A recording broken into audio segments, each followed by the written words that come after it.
feature of Adobe Flash. Okay.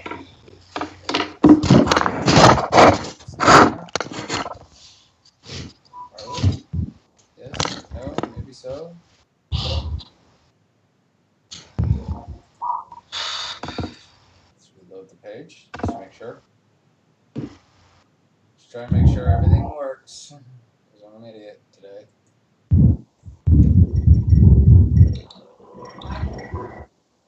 We are slashing prices. Everything must go. I can't hear him. You can't hear me? No, your camera keeps going fast and slow. It's because everything's loading. Give me one moment.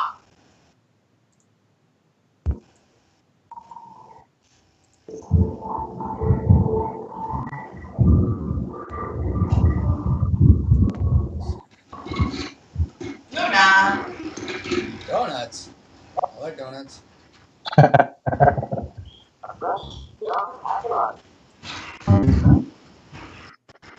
So something interesting happened just about 10 minutes ago.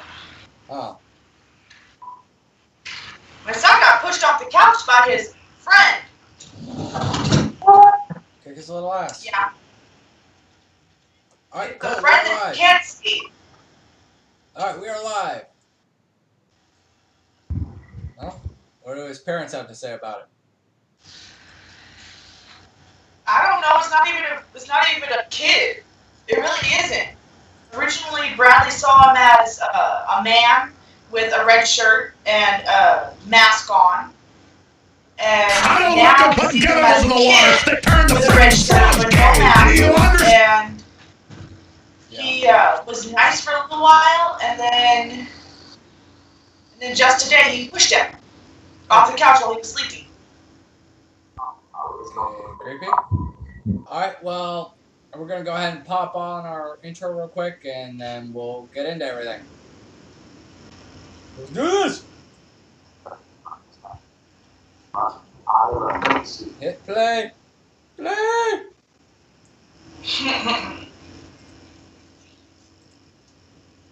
Play, you vicious bastard. I don't like to put chemicals in the water that turn the freaking frog gay. Do you understand that? Turn the freaking frog gay. Shit, crap gay. Frog, freaking frog. It's not funny. I'm gonna say it real slow for you. Gay. Frogs.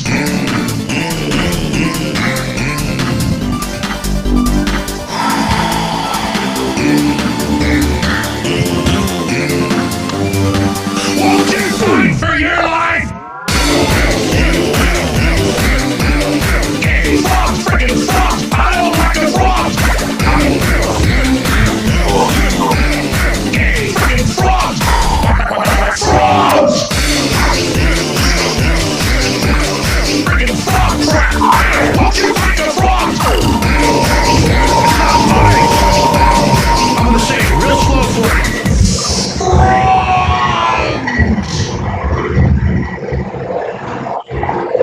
What the hell is that noise?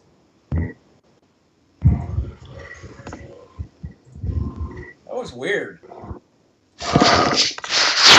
Anyway, in case you're wondering why I'm still using that Alex Jones thing, for the month of August, it's just going to be a big fuck you to Alex Jones. All month long. It's just going to be that one big fuck you. I'm sorry, but you gonna rip my fucking shit? Fuck you, dude. Be original. That's I mean, that whole entire thing he did. I mean, I've heard it many times on his program, and I've heard it from Tin Man on his videos. Yeah, and I'm the one who said it first. Way before, man. Way before, dude. I mean, Yeah, he was I've been hearing it back then. I've been hearing it. Yeah, I mean, I've heard it for the last forever. Yeah. Since I've seen his first video of mine. And I mean, that's like Bill O'Reilly stealing from Christopher Green his hard-hitting Yep. and in your face and shit. Yep.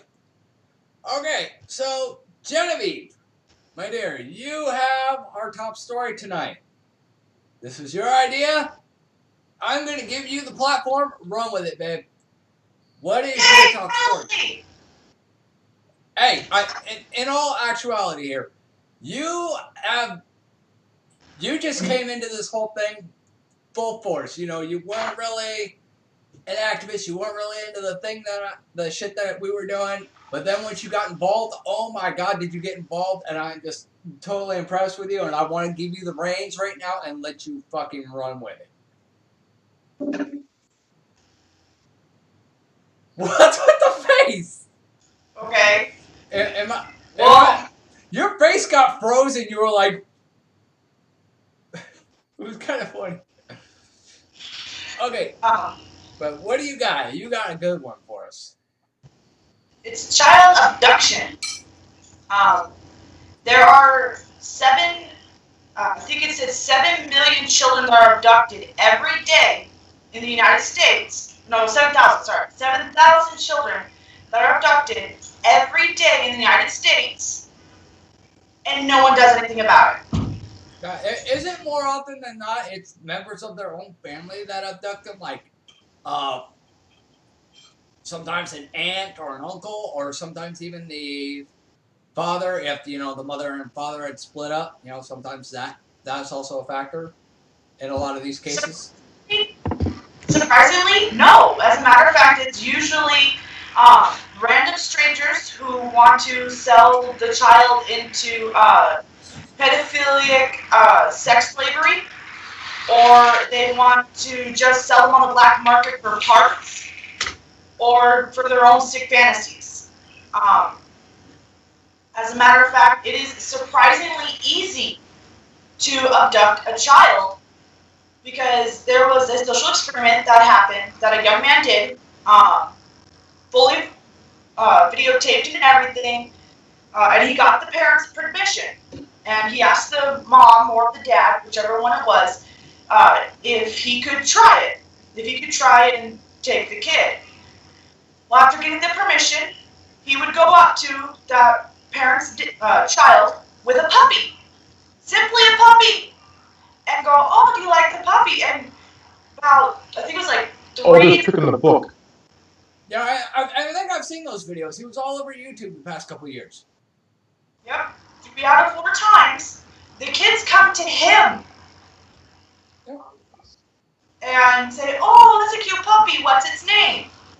Yet the parents have told the child multiple times, "Don't talk to strangers. Don't go up to a stranger. Just because they offer you something, you don't go with them." Yep. As a matter of fact, my own child, I tell him every day, all day long, don't talk to strangers. What does he do?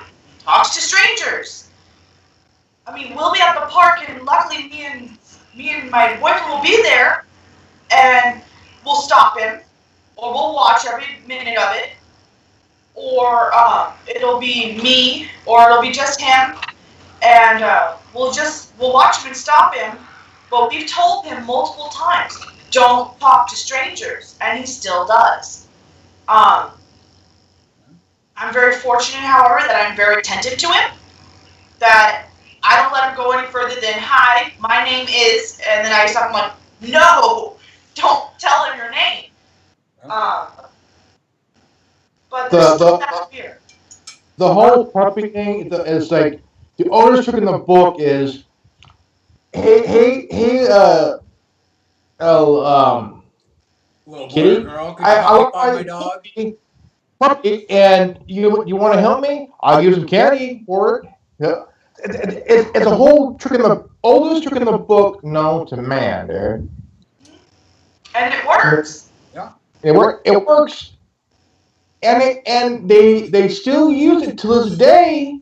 Like they'll use it on any kid from toddler to 5 years old and shit. And all of a sudden, it never gets old. It's the same continuous same thing. It's nonstop. It's like that old saying, if it ain't broke, don't fix it, right? It's insane. Yeah, it is. And what pisses me off even more is that mothers out there that they will be talking to another mom and not even paying attention to their child. When I went to my boyfriend's company picnic back in oh, I forgot when it was, but it was back during the summer, the beginning of summer, and I went to the company picnic with him, and there was this young man and his, I guess, brother or friend. They were blocking the only slide on this playground that was there at this park, and the moms weren't doing anything. There were kids crying and screaming and saying, "Mommy, he won't let me go down." Even my own son was a victim of it. And the woman just wasn't doing anything. She was just yakking away to the other woman, and I wanted so badly to go up to her and slap her across the face and say, "Pay attention to your kid. He's being a dick." Right? And That happened. I mean, it happened. Go ahead. Hardy? What up? It's not fair that another kid will block off anything or another toy or something like that, and it's basically bullying the older kid. It was an older kid, they were older children, and they were bullying the littler ones. Yeah. And it just wasn't right. Well, you see those instances where, you know, they have the Easter egg hunts and all that shit going on. Surprisingly enough, you see parents getting just as fucked up about that shit, you know? Going with their kids, swiping up as many eggs as they can, trampling other people's kids and shit. It's like, what the fuck? It's like, where are these parents' heads anymore? I mean, what happened to being an actual parent? You know, not only caring about your own kid, but also being mindful of the needs of the kids, of the other kids in the area.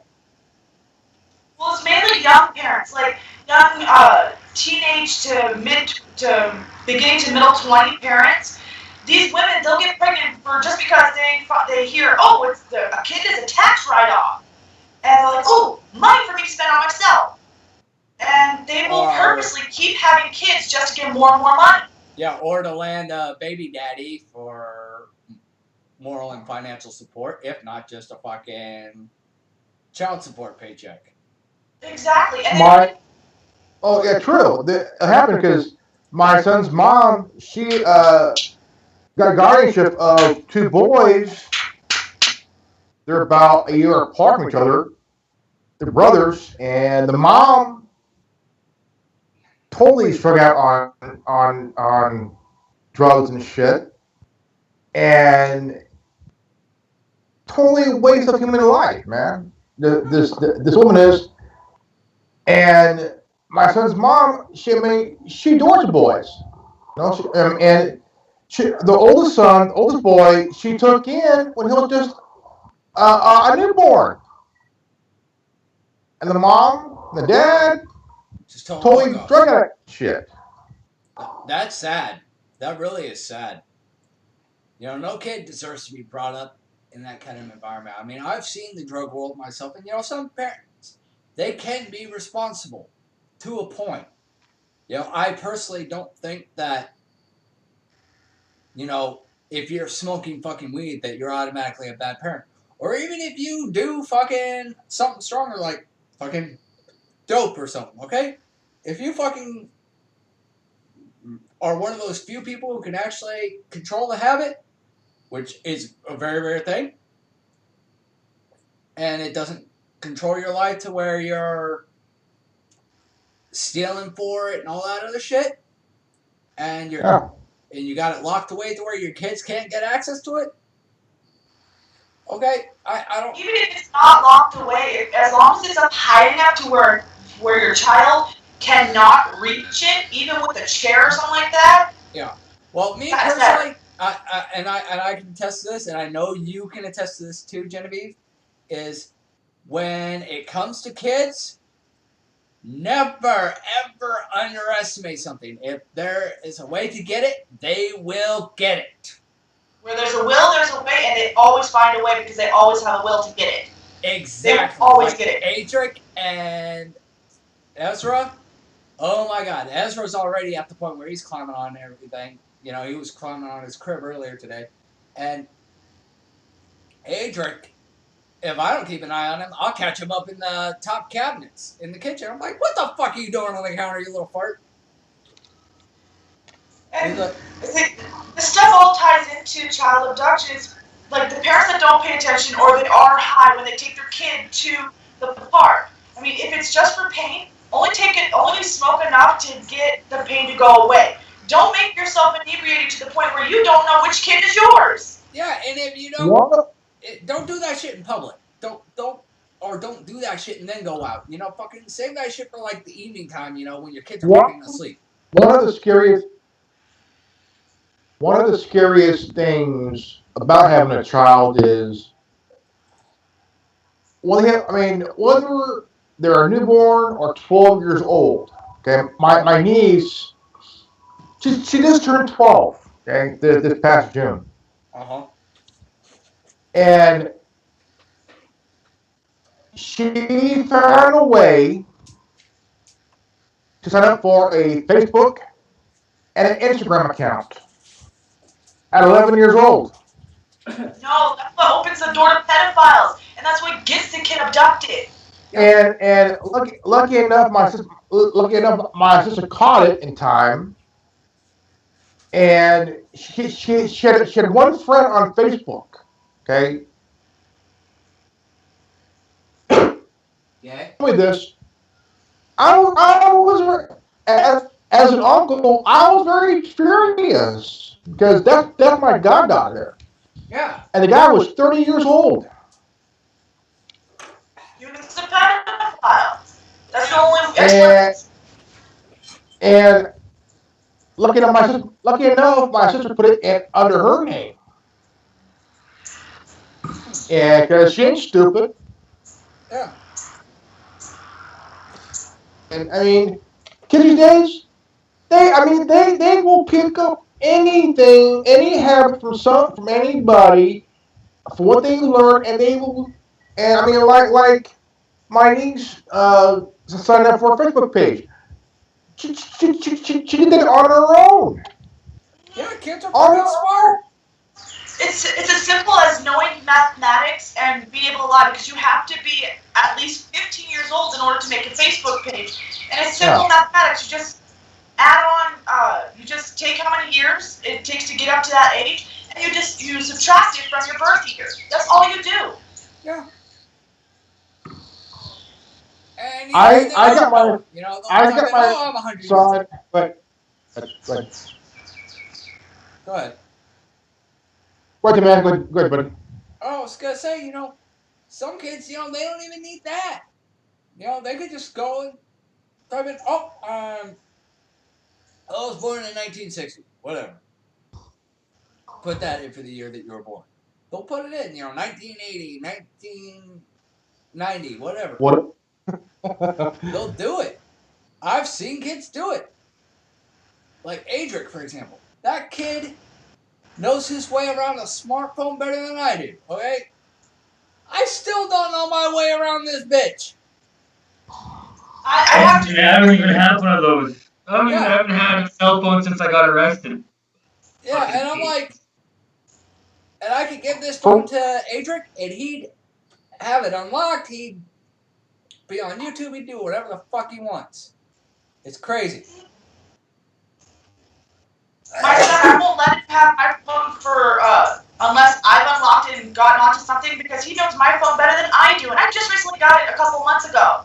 I know, it's scary. Like, Adric has his own tablet, but we have it set to where he can't watch certain things or go to certain sites or anything. He mainly has it for, like, his little kid games, his learning games, and YouTube. We allow him to watch little things on YouTube. It is scary. Like my son, he has a PBS Kids tablet, and right now he's got myself. But working a game console, they can work anything. Oh yeah. My My son, he's got a PBS Kids tablet that we got from Best Buy. And right now my son's got my phone because he's watching Scooby-Doo on YouTube. And but he knows how to dismiss the alarm. He knows how to skip to the next episode. He knows how to do all of that stuff. He even knows how to freaking comment. I just recently found out how to comment on YouTube. Right? Especially the way they change the system every few months. And yet these kids got it all figured out. I mean, little fucking kids are smarter than us. But then again, I mean, what were we doing at their age? Fucking eating dirt? Yeah, I was going outside, playing in the creek behind my parents' house, catching crawfish, and basically bullying a badger. Yep. I was throwing crab apples into the hole and it kept pushing them out and he got mad. You would. I believe that. You would. It was funny. It started hissing and growling at me and I just kept throwing the apples in. Careful. Badger will kidnap you. I remember as a kid, I would climb trees, play in the dirt, ride my bike. I mean, Right? did all kinds of shit. My parents' biggest fear was that I was going to climb our pine tree in front of our house and get onto the roof, which I did do it, and I even jumped off of the roof onto another pine tree on the side of our house, and they called the fire department to try and get me down. I was like, I can get down on my own. And they're like, no, you can't. Come on. We're going to help you. I was like, no, watch. And I just jumped down.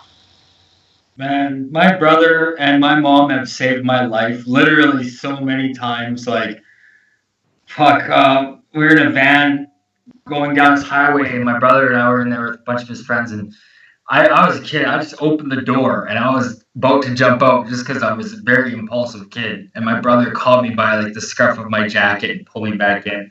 And then there's another time where I jump over our old fence, the yard, and it caught my hoodie. And I was just kind of hanging there. And my mom rushed out. She had this feeling that I was fucking choking to death. But like my mom, my dad. My folks had a gopher hole. Hey, I was always in the forest. Like my mom and my dad split early. My mom worked 2 jobs, so like I was left alone a lot. And I don't know. It's just a complete opposite, I guess. I'd be in the forest all the time, and it was my shit. That's also why I got into a lot of trouble, I think.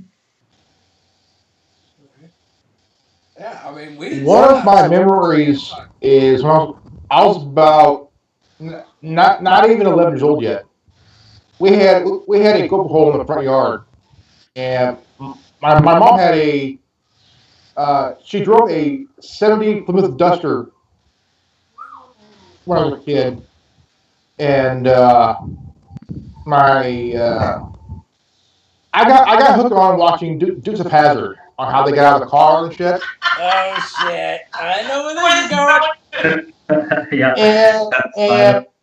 And my mom's car was still moving when I did it, and my foot got caught in the mirror, and I went elbow first in the gopher hole, broke my arm, dude.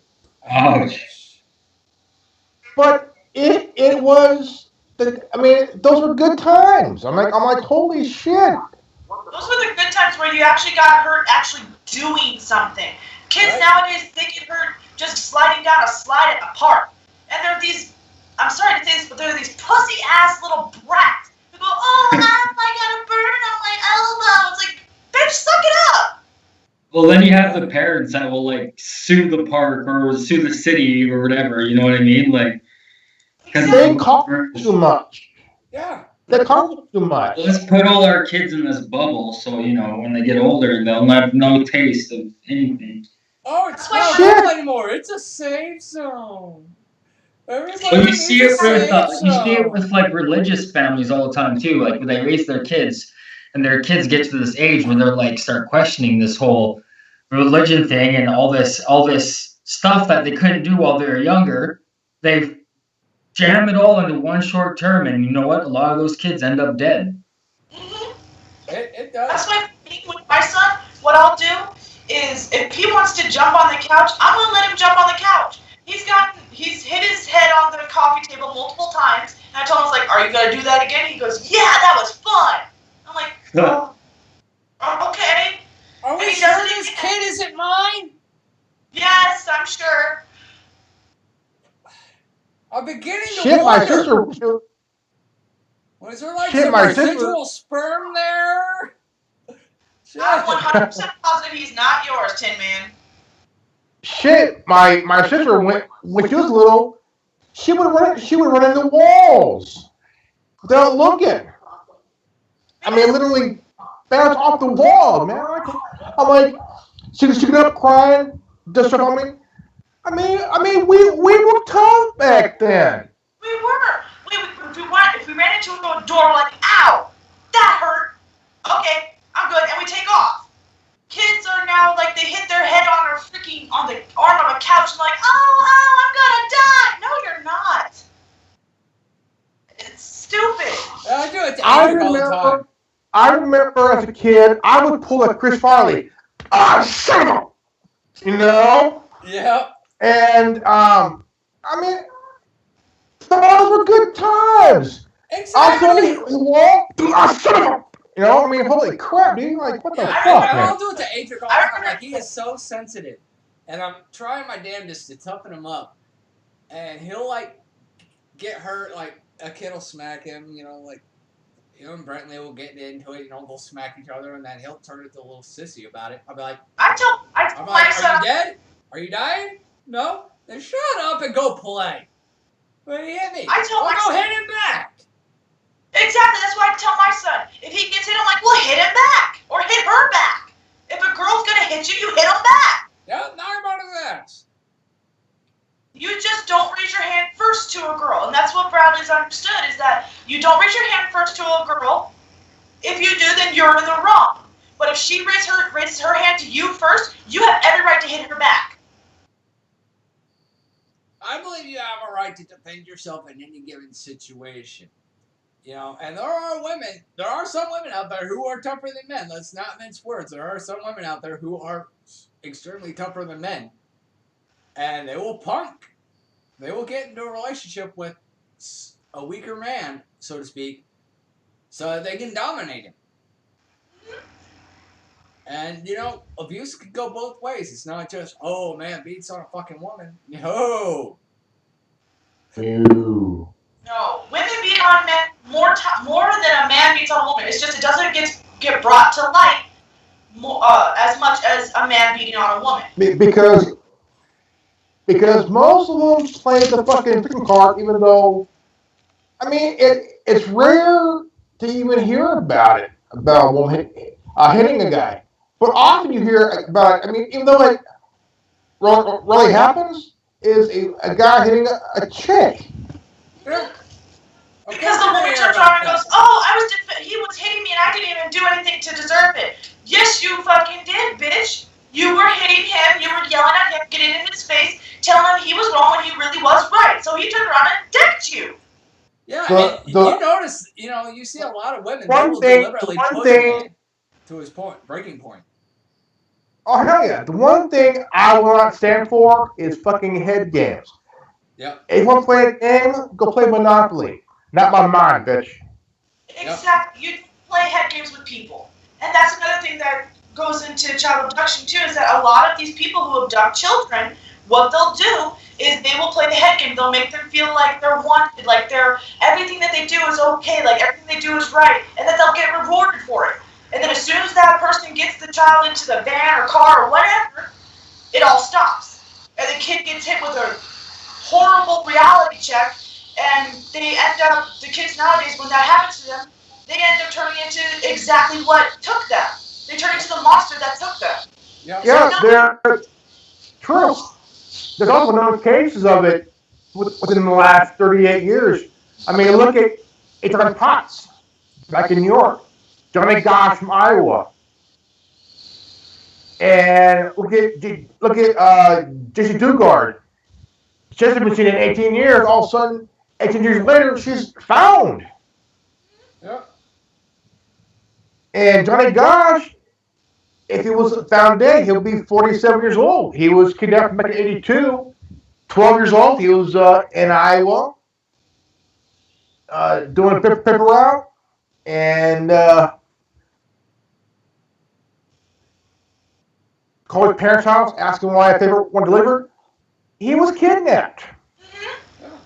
Tim and I were talking about it yesterday, and because I was watching video on Johnny Gosh last night, and which I want to apologize for that. I'm sorry, my laptop really did literally get possessed. I'm so sorry. Well, that's what happens when you try to turn your laptop. Power of Windows compels you. Power of Windows compels you. And it did the exorcism. Power of Windows compels you. That's fine, because I do have a Windows laptop. I mean, about it for like 20 minutes. But I told Tim that let's run with your topic, and I told her, look, let's run with it big time. Yeah, big time. It's a big problem, and there's no that funding to help these children. Yeah. I was actually telling Timmy, I was thinking, I want to go fund me for it. It does. And I want to start a GoFundMe for these families that have had their kids abducted and are still trying to find them. Because it's not, I can only imagine how I would feel if my son was taken by my ex-husband. I can only imagine how I would feel. Like, I would want it could devastate a person. Back. Yeah, I would want my son back, and I wouldn't know what to do or where to go or who to turn to. I wouldn't know the first thing to do. I mean, obviously the first thing is to call the cops, but that's not exactly, it's easier said than done in where I live because there's no service in this area. There's no service bars for my phone. I literally have either one bar or none. And yeah, I can't. Here's honest fact. The most dangerous being on this planet is the mother. The most dangerous. Oh yeah. Oh yeah.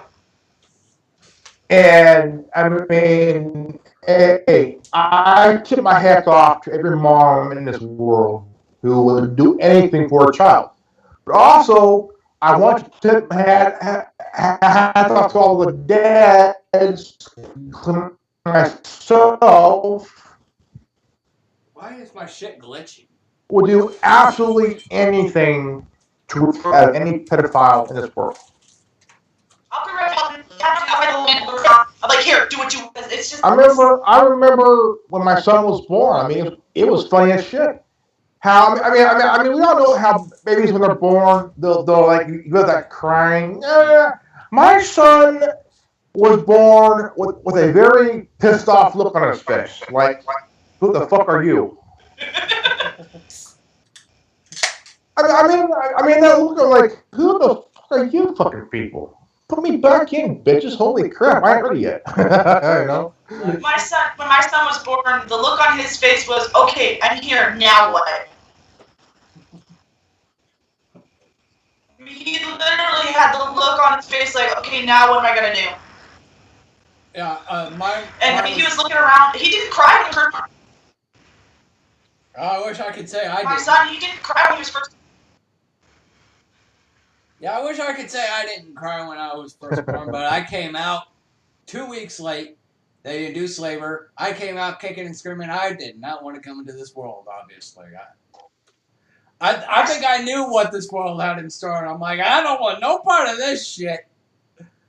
My son was a little too eager. I mean, he had me in labor, pre-labor for a whole 2 weeks. No, a whole week before I actually had to be induced, a month early.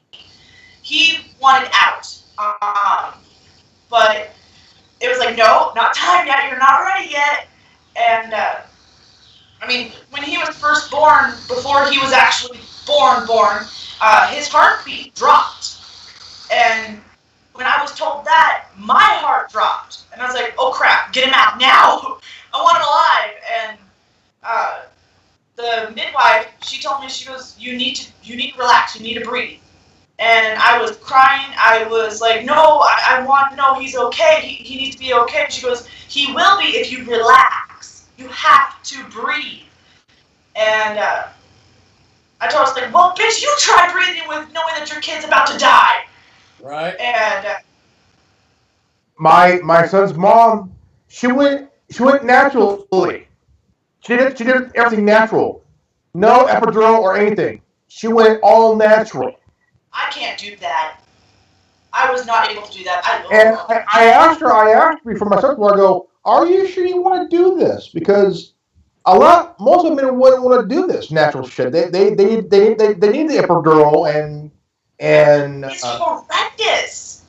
And she went full blown natural. No epidural, no nothing. Everything was natural. My hat off to that woman.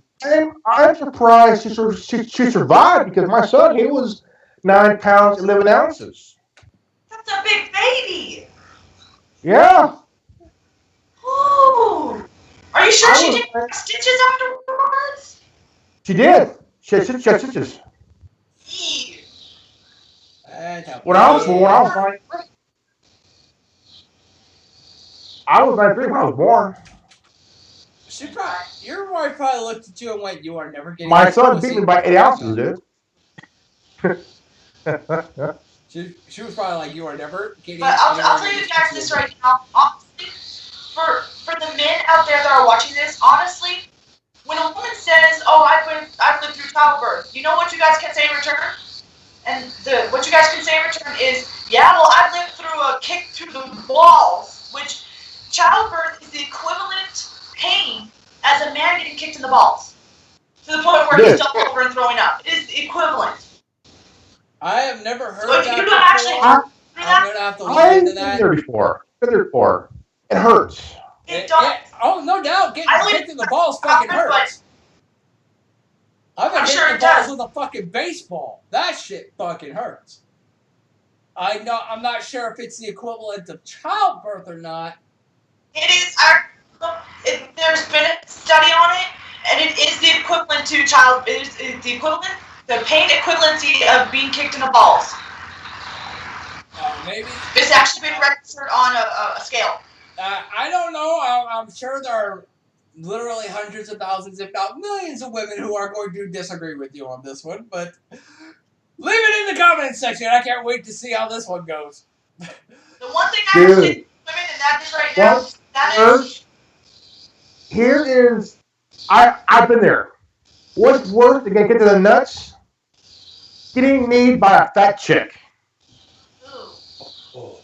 I got hit with a baseball. I would rather deal with the baseball than a knee from a fat chick in the ground, man. Holy crap. Oh, no, I mean, I got hit in the balls with a baseball. Now, I'm not talking a softball. I'm talking a full-on fucking baseball. Ow. Yeah. West Valley High School, thank you very fucking much. That there, I would not wish on my own worst enemy, man. Like, holy shit, dude. Yeah, it's literally was one of those instances where your eyes pop out of your fucking skull. Now, I was on the ground. I didn't get back up after that. I will say this to those women who are going to disagree with me, and that is, one, you can gloat all you want that you lived through childbirth, but you will never, ever understand the pain a man goes through of being kicked in the balls by your pointed, stupid, twitches type high heel. If you were not a man. It is nothing compared to childbirth. And not because I'm speaking from experience, it is because I have seen it happen, and I've been through childbirth, and I didn't even feel that way before I got my fucking epidural. Okay? This man was doubled over, throwing up, and couldn't even sit up in order so he did not drown in his own puke. Okay? He could only slightly turn his head so he didn't. Yeah, when you're I admit I got kicked in the nuts a few times in my life, but it wasn't hard enough where I did throw up. But it was just hard enough where it kind of like it felt like blue balls were what's in there. You know, I mean, like painful, but not vomiting painful. Yeah. Well, that's what I have to say women. Okay? If you want to put down that, then go ahead and experience it yourself, bitch. Yeah. The thing is, I'm kind of wondering, maybe that's why when you and I were together, why you couldn't get pregnant. Maybe I can't have kids. Theoretically possible. I mean, if you got hit with a baseball, I mean, it still fucking works. Obviously. You know that all too well. So, but maybe. Sure. The gun works, but No, I mean, we're shooting glass. The one thing, I would not wish, this on anybody, on a guy getting kicked in the nuts for whatever reason. I've seen videos where chicks in their early 20s are doing that pussy slap. And I'm like, why would you put yourself through that pain? That's just stupid. I've seen worse. BME Pain Olympics. Need I say no, more? These girls were like doing this. What were they doing? One will be they'll be walking, and one will be like not paying attention. All of a sudden, you're like push slip and hit the floor and fucking pin and shit. I'm like, dude, fuck that shit, man. Worse. It was this party footage, and this girl was drunk as shit, and a guy had a fucking taser, and she goes, "Here, taser me in the fucking clit," and she bent over, she had her pants on, and he tasered her. Bitch was on the ground, and everybody freaking turned to him and was like, "Why'd you do that? Why'd you do that?" And I'm sitting there thinking to myself, she asked for it. She asked for it. Why did she volunteer to do it? Why did she ask him to do it? Exactly. Don't make him the bad guy. It takes a special kind of stupid for a person to actually want something like that to happen. It really does. Yeah. I know some. You hear about those people, getting off with certain electrodes and shit, like the freaking muscle electrodes and shit. And, there are some sex toys out there like that. But not high-level amperage taser level. Come on. That's just pure insanity right there. Now, there is another subject that goes along with the child abduction, and that is child death. Yep. And the pain that a parent feels when they find out that not only was their child abducted, but was also killed during that abduction is indescribable. There is no word that will ever explain that kind of pain. Yeah, I can think of two instances from the 90s alone. Anthony Martinez, for one, and prior to that, in the early 90s, or was it the late 80s, that father took his son, said, "Hey, we're going to Disneyland," and then when his son was asleep in the hotel, fucking poured gas in the fucking hotel and torched it. Grandmaster Rev, that's insane, man. I know you remember that. Well, there's been another thing, and this was out in Hemet. In Hemet, there was a little girl. I think it was a little girl. I'm not sure, but it was a child. She was. It was abducted, and they ended up finding the child cut up and shoved into a suitcase that was left in the hotel room. And they never released the child's name or anything like that, but they did say that they found it. There was also a teacher that was found that way as well. It was like it was a serial killer. Yeah. However, there was not a third body found like that, so it was not classified as a serial killing. It was just the two deaths were labeled as coincidentally alike. Yeah. Have you guys seen this movie? Have you guys seen this movie? No. What is it? It's called Alpha Dog.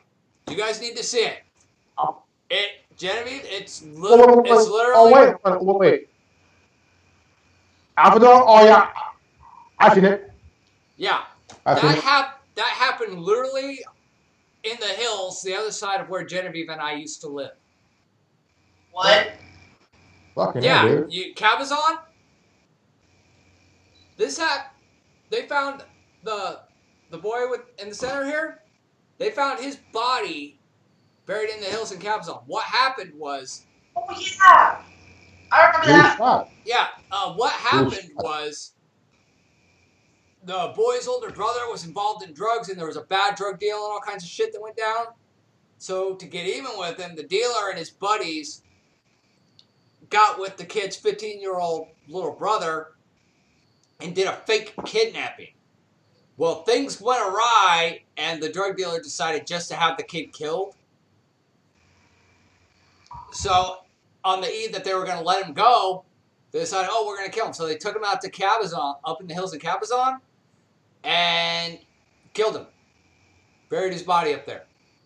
And the kid was in on it, too. The kid was in on the whole kidnapping scheme and everything, and then they fucking just turned on him and killed him and buried him up in Cabazon. And the only reason that any of it came out, that it happened that way, is because the perps who did the killing happened to be hiking. There happened to be some hikers that passed by shortly before the killing took place on that same hill, on those same trails. And they happened to see that boy's picture somewhere. And they called the police and said, yeah, we saw this kid heading up to the hills with That's two other fucked people. up, man. Yeah, this was right on the other side of where Genevieve and I used to live, right up in Cabazon. Her and I lived in Hemet, San Jacinto, and then you have that hill where fucking Scientology is. Yeah, and that same hill on the other side is Beaumont, Banning, and Cabazon. And then you go up further out, and then it's Palm Springs. It was in those hills out in Cabazon where all those fucking windmills are off the 10 freeway. That's where they found this boy's body. Yeah, there's been other reports as well, kind of like that one, but not to that extent, of certain children being abducted or teenagers, because in my opinion, they're still considered children. Even I considered myself a child when I was a teenager. But there have been children and teenagers that have been led to what is called Massacre Falls, or Massacre Canyon, out in San Jacinto. Yep. And they were taken up to the top of the falls there that only run when it's raining. Yep. But they were taken up to the top of the falls and pushed, and they died. Well, yeah, that's like a 300-foot drop. There's a murder back in '81 up in Northern California, and the mom, the two son, the son, the son's friend, and another person were all butchered and shit. Yeah. And there was one of the lady's daughters was kidnapped because she witnessed the murder and shit, and they found her body 2 years later. That doesn't surprise me in the least. I mean, look at what happened with Anthony Martinez back in the 90s. I mean, kid went to Beaumont. You know, he lived in Beaumont, California. He and I actually went to the same elementary school. He and I were like 2 grades apart. He was in, I think, 4th grade, and when I was in 6th. And I just recently transferred out to Banning. And then that kidnapping happened. It was like, shit. And it's really scary. I mean, I was never really, like, on a personal level with the guy. You know, like, I'd seen him in school and shit.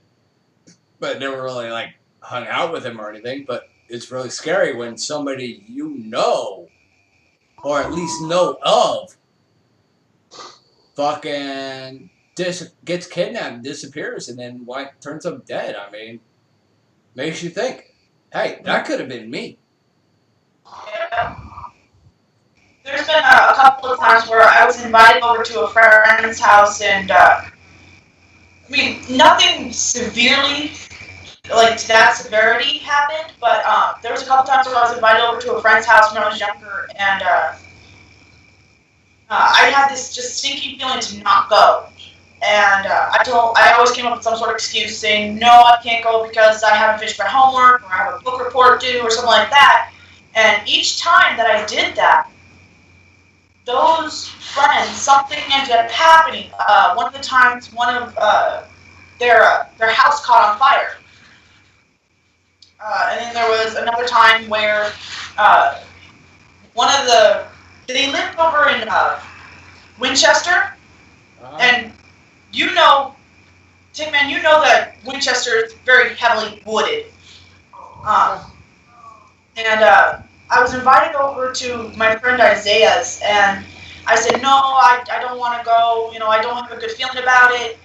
And they ended up having this bonfire, I guess. I don't know exactly what happened, but they ended up having a bonfire kind of thing. And one of the kids that was there, I didn't know them personally, but one of the kids that was there, they decided that they were going to walk off, and they were never seen again.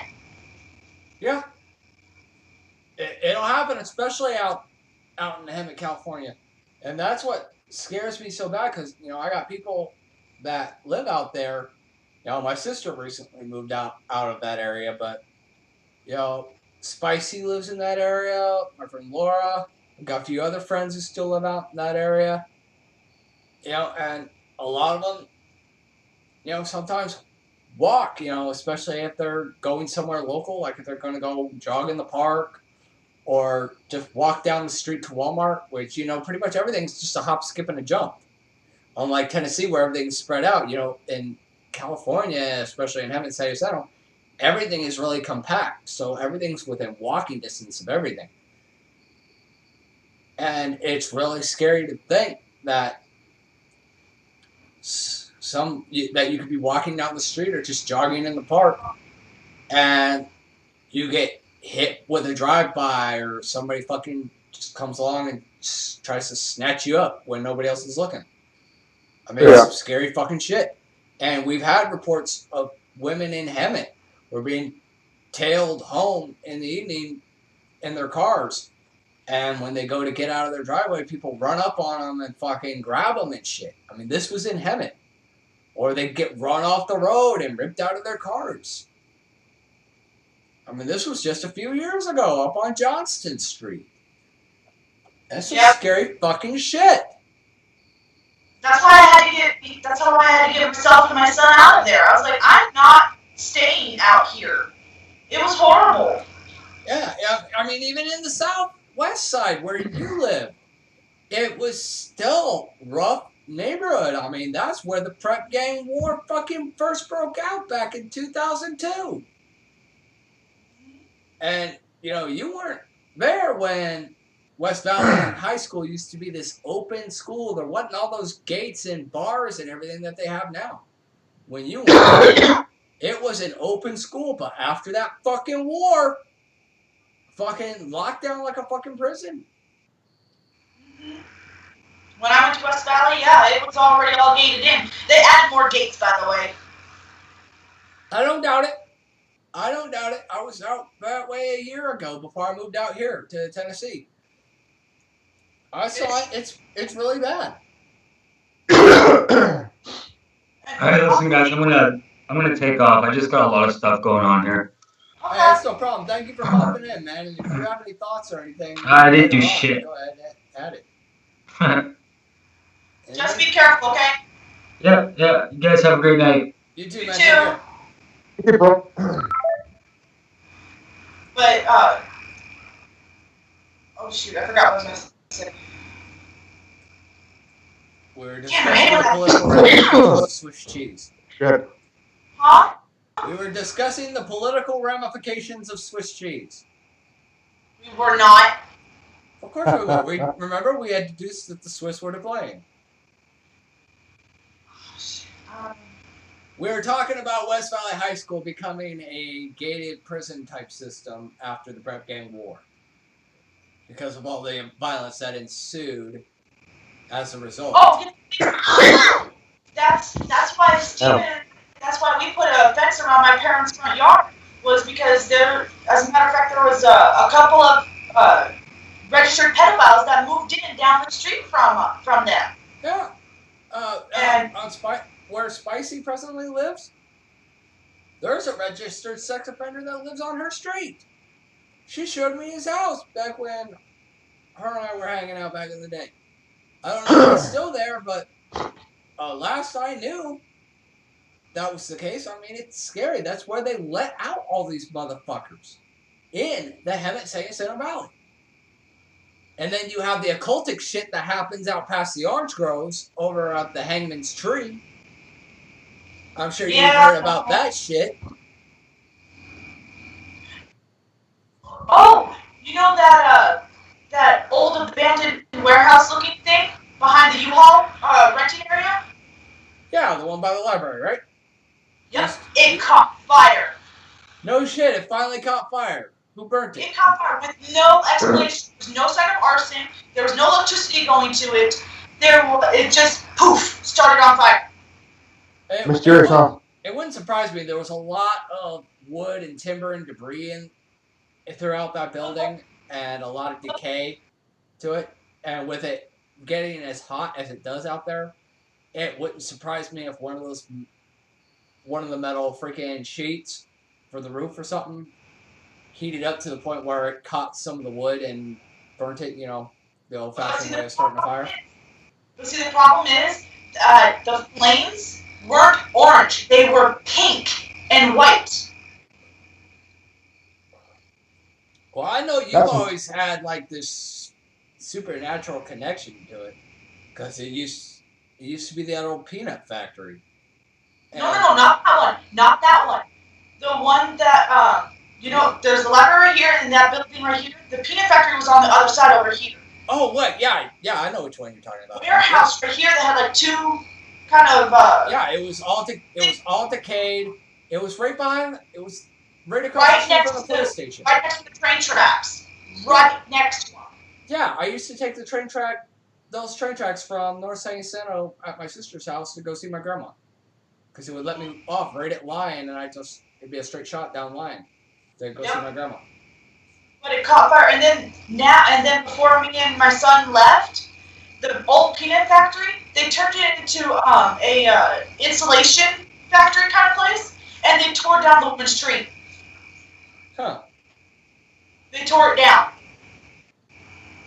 What? And before I left, I was by there once, and she's pissed. No shit. No shit. Well, I know a lot of homeless people resonate by those train tracks. All the way down the line. There'll be people pitching up tents, or you'll see sleeping bags all along the train tracks there. And it wouldn't surprise me if people were sleeping in those abandoned buildings. I mean, there was a lot of them. But there was no bodies found in the fire records. There was no bodies. There was no obvious cause of a fire. Nothing. Oh, not a surprise, but I mean, you go down by the Echo Hills, right before the freaking middle school there, right past the middle school, right before down Lagoni Road, right at the Echo Hills. If you go down that freaking dirt road there, you see a bunch of old abandoned houses, like old ass houses. Wow. And people will be shacking up living in them. And you'll even have people who freaking live in the storm drains and in the sewers. People just have nowhere to freaking go anymore. In Hemet, there's a lot of old things that aren't exactly the safest place to be. And I don't mean structurally sound or something like that. I mean as far as paranormal goes, they're not the safest areas. And not to mention, there's also a lot of times another way that people who abduct children will get their kids is if they're a teenager and, they seem kind of wild. What they'll say is hey, let's go check out this haunted place. And they'll make something up and take them to an abandoned house that's not even haunted, and they'll do whatever with them. Yeah, it happens all the time. There's a channel called Dark Light Tea on YouTube, and it'll have the top 10 thing on serial killers. And there's a guy called the Candy Man. I remember the Candyman. And from back in the early 70s and shit, Oh yeah.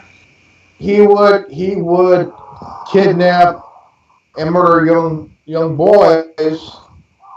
And lucky enough, he was stopped by his accomplice. He was shot, but his murderer is doing life for murder and kidnapping and shit. Of course. And I mean, look at I want to go to Johnny Gosh for a moment here. You were like all about that last night. Go for it. His mom got pictures of Johnny Gosh when he was 12, 13 years old. He was tied up. He was branded and everything. Oh yeah, I saw that. And I mean, it was so bad that law enforcement didn't want to do shit. They were in on it. And there was a nightclub where they went, and I mean, even the bar owner of that club was involved in it too. The sheriff, the deputies, and the barber, they would go up top and watch child pornography and shit. But all of a sudden, the nightclub, the bar, up in smoke. Months later. Gee, I wonder why. I mean, you gotta think. But Johnny Gosh finally met his mom got a visit from him and another kid, and he couldn't tell her much, but he was alive, and he was there for an hour talking to his mom, telling her some bits, but he told her that they would kill him if they found out where he was, because it was a huge ordeal.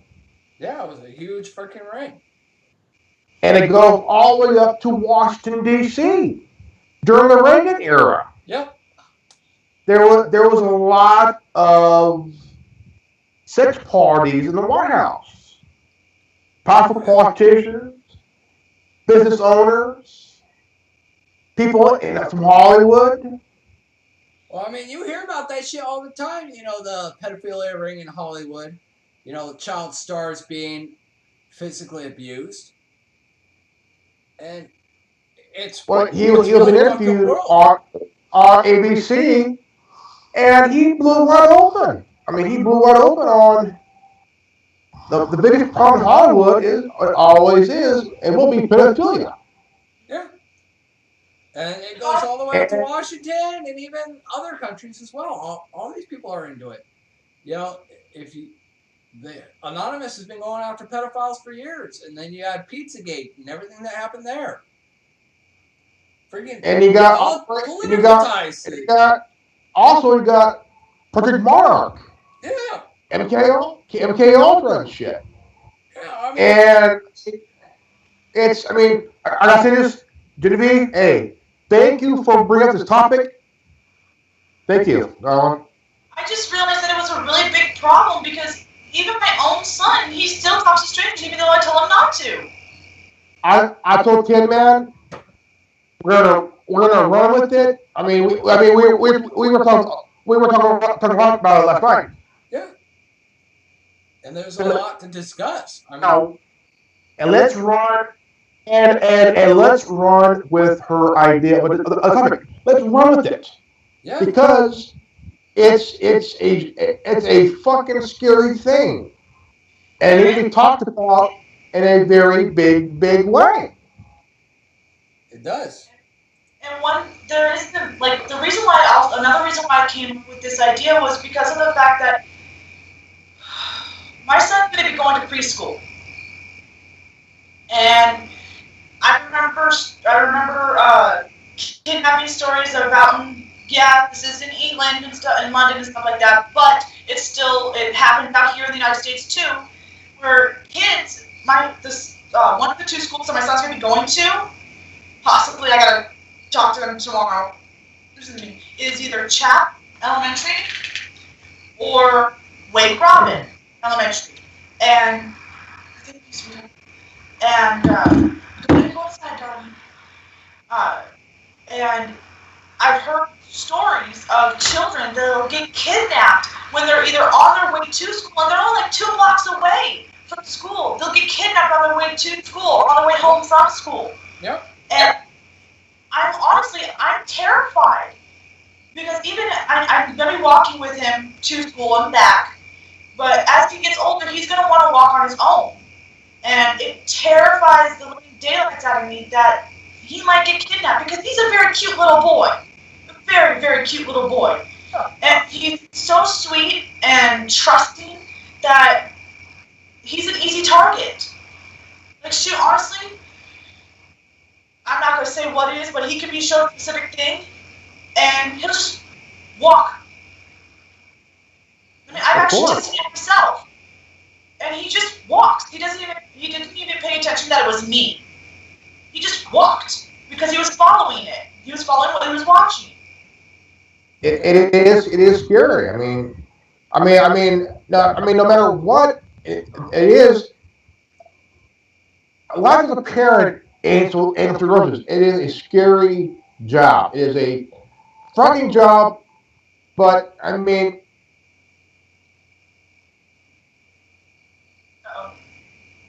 Did he freeze?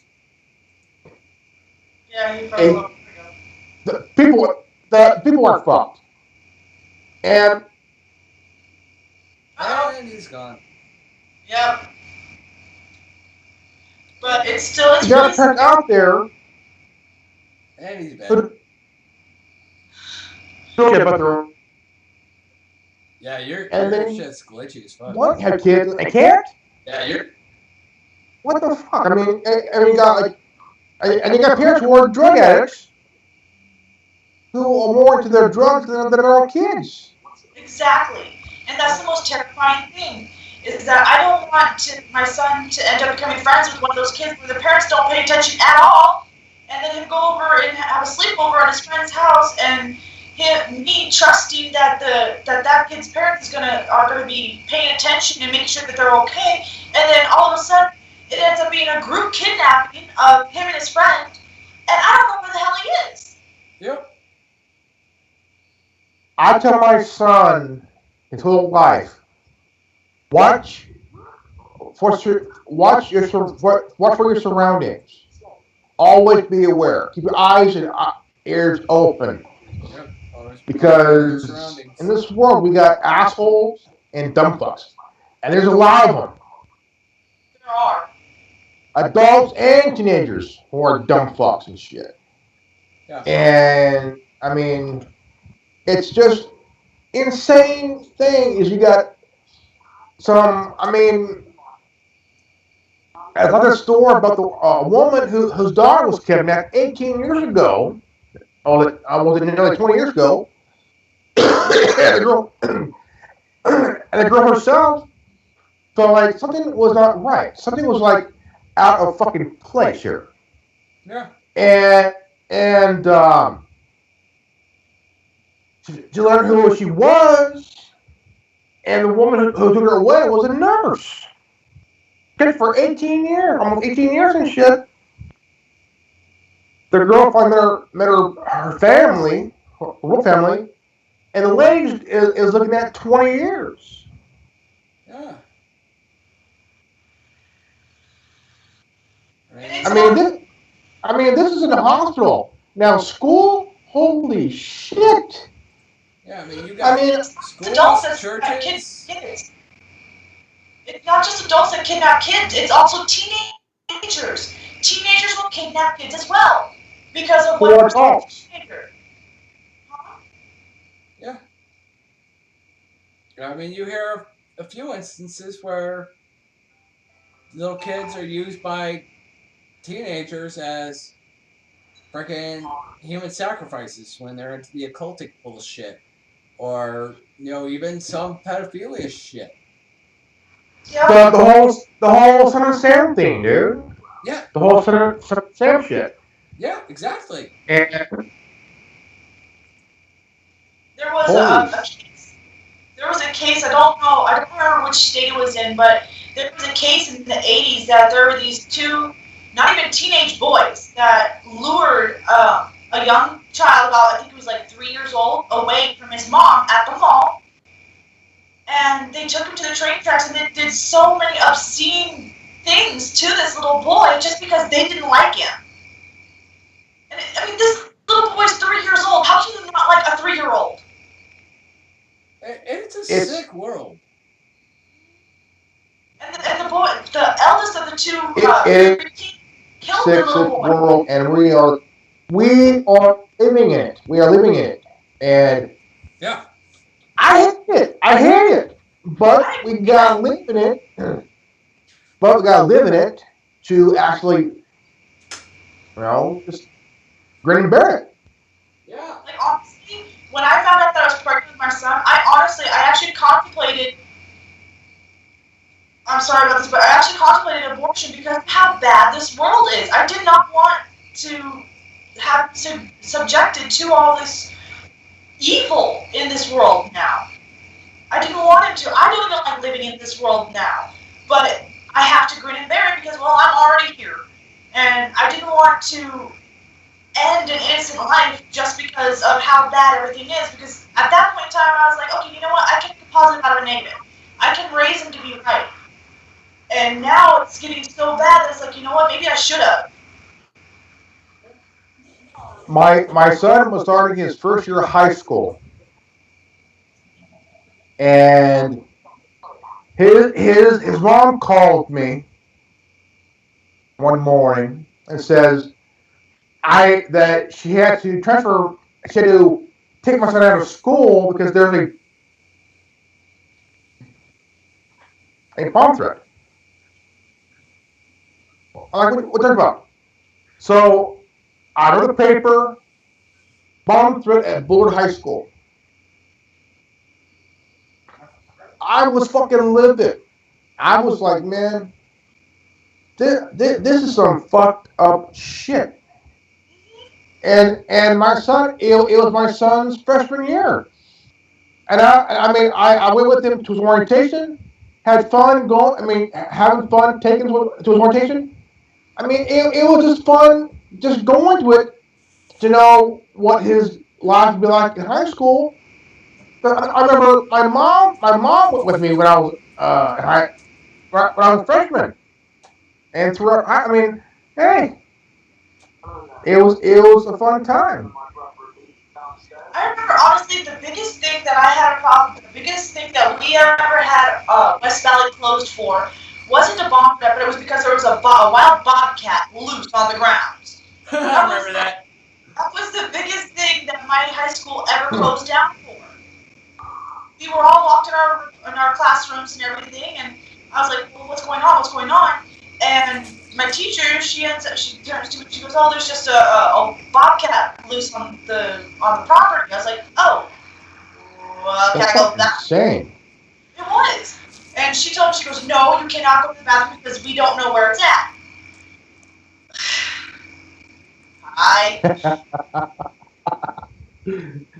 Shit.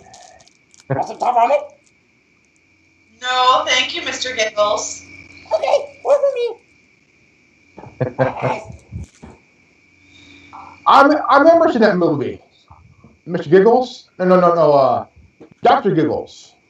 Yeah. No, that character's name is Mr. Giggles. That movie was freaking nuts, dude.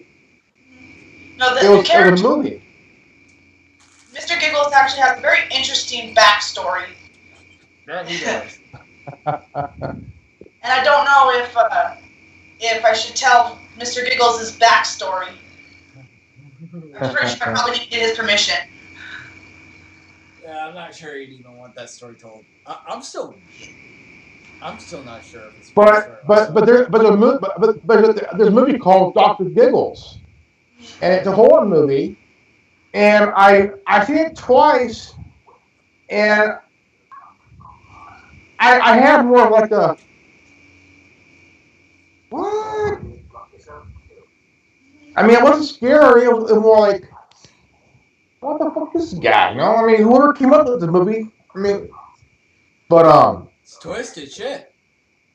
yeah, it was twisty as shit. I mean, now I can understand Leprechaun was kind of a funny movie as fuck.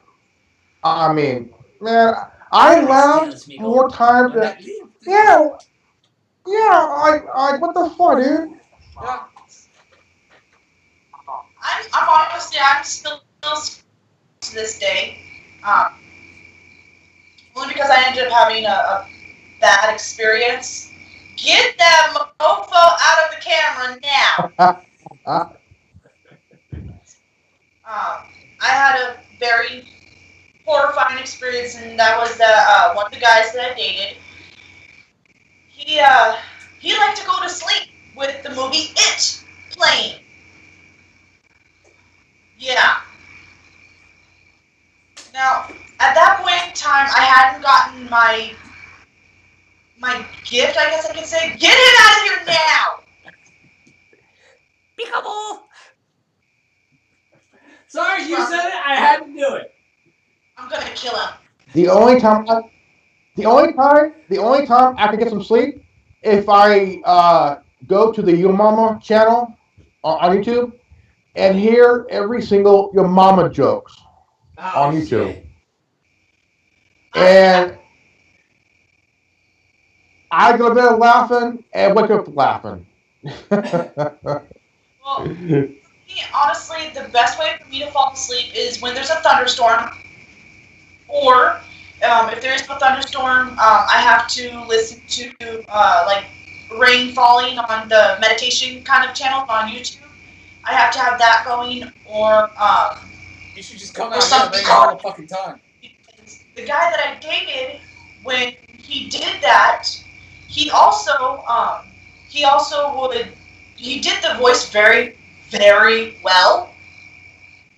And instead of saying Georgie, he would say Jenny, as we passed every storm drain thing, and it terrified the fuck out of me. It scared me senseless. I can understand that. You know. To now, even seeing a storm drain thing, a gutter storm drain, I will go around it. I will go clear on the other side of the sidewalk away from it. I can attest to that. She's done it with me. It scares me. And now because of you, Tin Man, I'm not gonna be able to sleep tonight, you bastard. Hey, the trailer came out for the new one. I mean, this version. Oh man. I'm not watching it.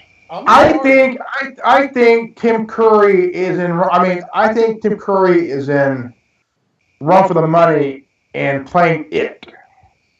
Well, what I want to see them actually do is I want them to dive more into the dynamics of the realm of It, like Stephen King did in the book. I want them to touch on it. You know, not just the killer clown eats the children shit. I don't want to see that. I want to see the deeper dynamic. In fact, damn it, I will just say, I want to see the giant turtle. And if you read the book, those who've read the book, they know what I'm talking about. They're like, yep, we need to see the giant turtle. I think Stephen King should have done a prequel where we learn the backstory of It. It was explained in the book. I don't know if you've ever read the book, but the dynamic was It was the equivalent of darkness, and the giant turtle was the equivalent of life. You know, they were the balance, and it was a constant battle between the two of them. And the only reason that the cosmos exists is that the giant turtle threw up, and that's the fucking universe. And the turtle taught the children how to defeat it on their plane. That's how they were able to defeat it the first time around. The answer is to not be afraid. Yeah, well, there was a lot more to it. I mean, there was this whole ritualistic thing that the turtle had taught the children. And then the second time around, Pennywise states that the turtle isn't around anymore because he choked to death on a planet. Honestly, I'll tell you this right now.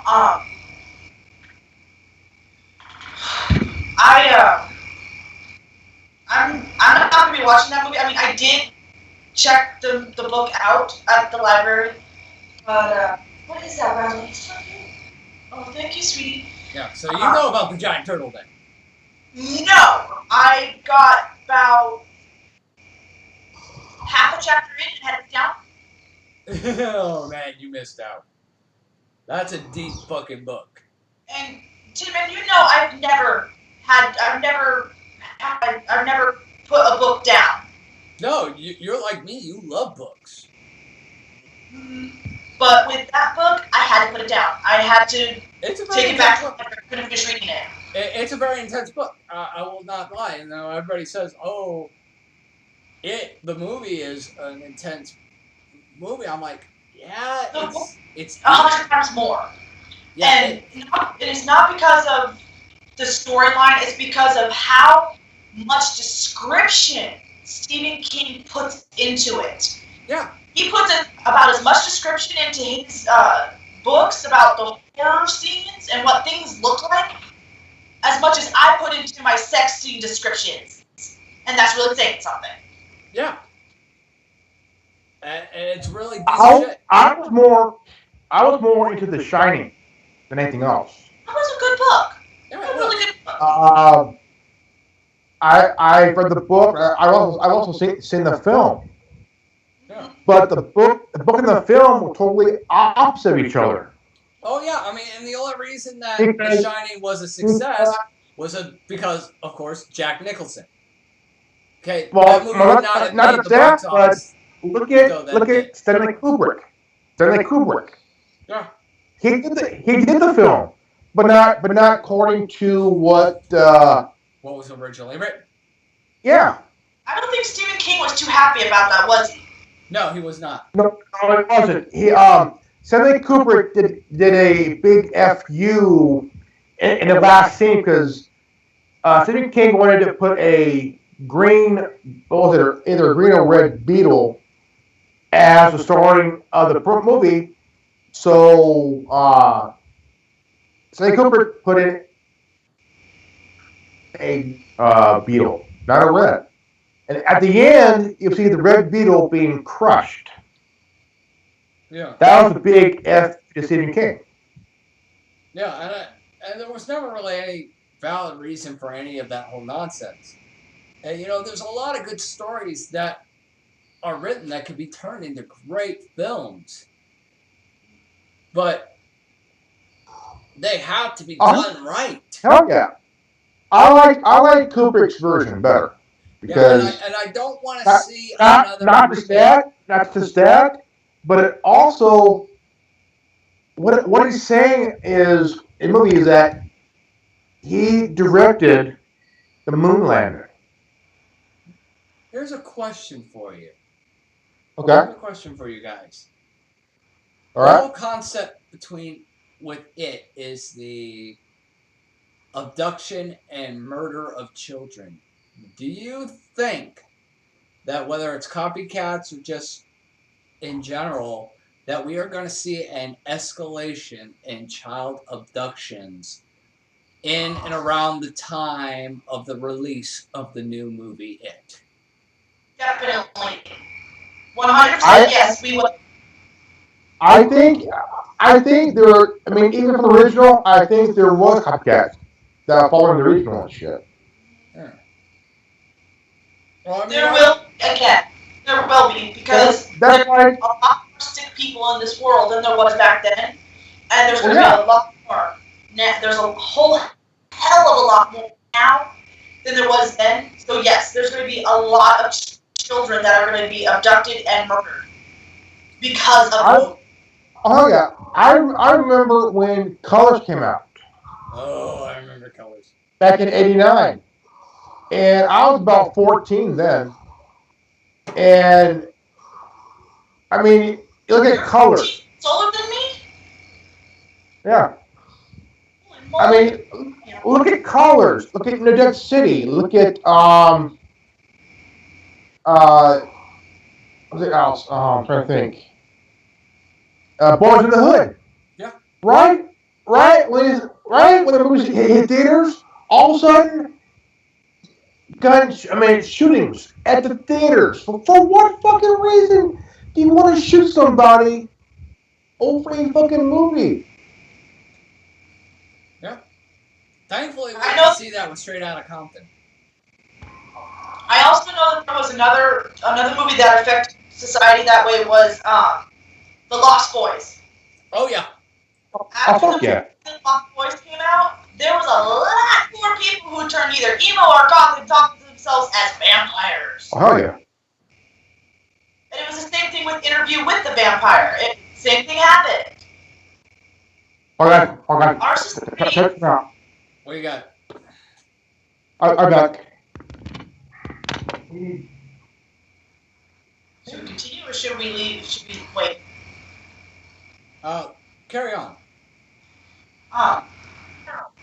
A lot of society is so weak-minded that whenever they see something like that they are really into, they think, oh, that's really cool, I'm gonna do that.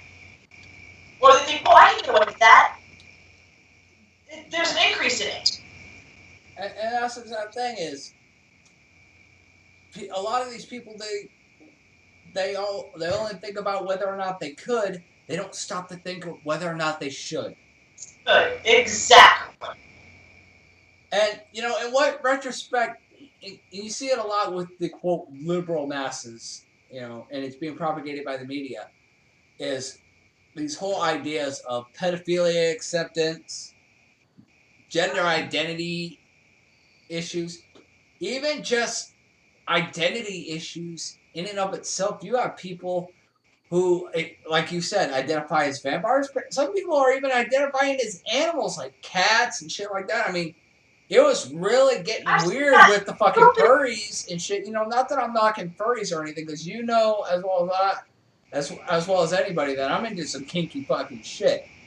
But you got people who will be furries out in the open. It's like, okay, what goes on in your bedroom is one thing, but now it's being integrated into society. You got the lizard man. You got that one person who turned themselves into a cat. With the tattoos and the piercings and the robotic tail and everything. Yeah, she did. That's just stupid. Honestly, I mean, where the fuck did she get the money? They never said that she had a job. Yeah, I know. I don't know who was funding any of that, but and I don't even know if that was just show pony bullshit. I think it's stupid. Just a circus freak kind of thing. But there are a lot of people out there who now identify as cats, or identify as dogs, or identify as more with horses because they're into My Little Pony. And I'm not knocking the franchise. If you like My Little Pony, more power to you. I'm not knocking the franchise. There's nothing wrong with the franchise. But let's face facts. There are some people who cast the fandom in a good light, and then there are some people who don't. There are some people who take things too far and just get insanely fucking weird with shit.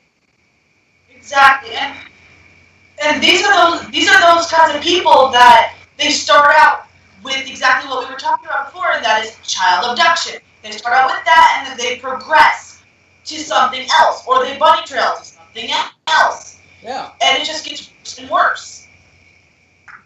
Yeah, and I was actually reviewing some footage of old video files last night when I made my compilation, and one of the things that Lucid had brought up, and it, regardless of where anybody stands with him on a personal level or not, is irrelevant, but he did make a valid point, and that the reason a lot of this shit happens is because people's appetites are insatiable. We get to the point, we experience regular sex, so we want to take it to the next level. But then what happens when that kink isn't good enough?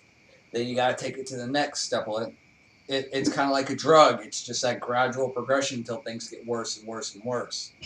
I don't understand that, because honestly, I'm 100% happy with normal sex. I'm perfectly fine with that. And honestly, as long as I get paid at least once a month, I'm good. Yeah, you didn't have that problem with me, though. 2 or 3 times a day, right? Anyway. Yeah, well. Yeah, such were the good old days, right? Back when things were easier. Huh? I said back when things were easier and made sense. Right. But, let's face facts. Even we have our sexual desires. We want sometimes we want a little bit more, or we want a little bit more. We see something on the internet, that sparks our interest. We start out, a naked body. Ooh, that's arousing. But then we want to see people actually having sex. Then we want to see them doing other things. And it's a gradual progression. That's kind of like for me right now. For me, it's paranormal investigating. Like I've actually got an acceptance thing from a paranormal team out here. It's the Iowa, Nebraska Paranormal Society. Oh, nice. Yeah, I'm a medium psychic.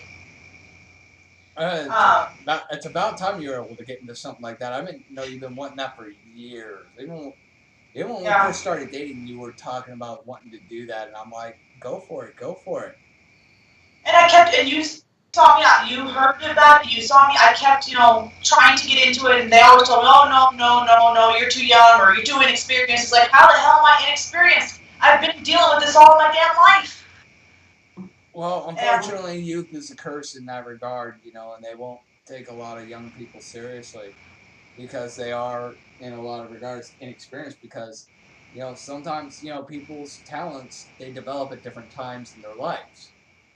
Yeah, but mine just all at once, boom, was there at 5 years old.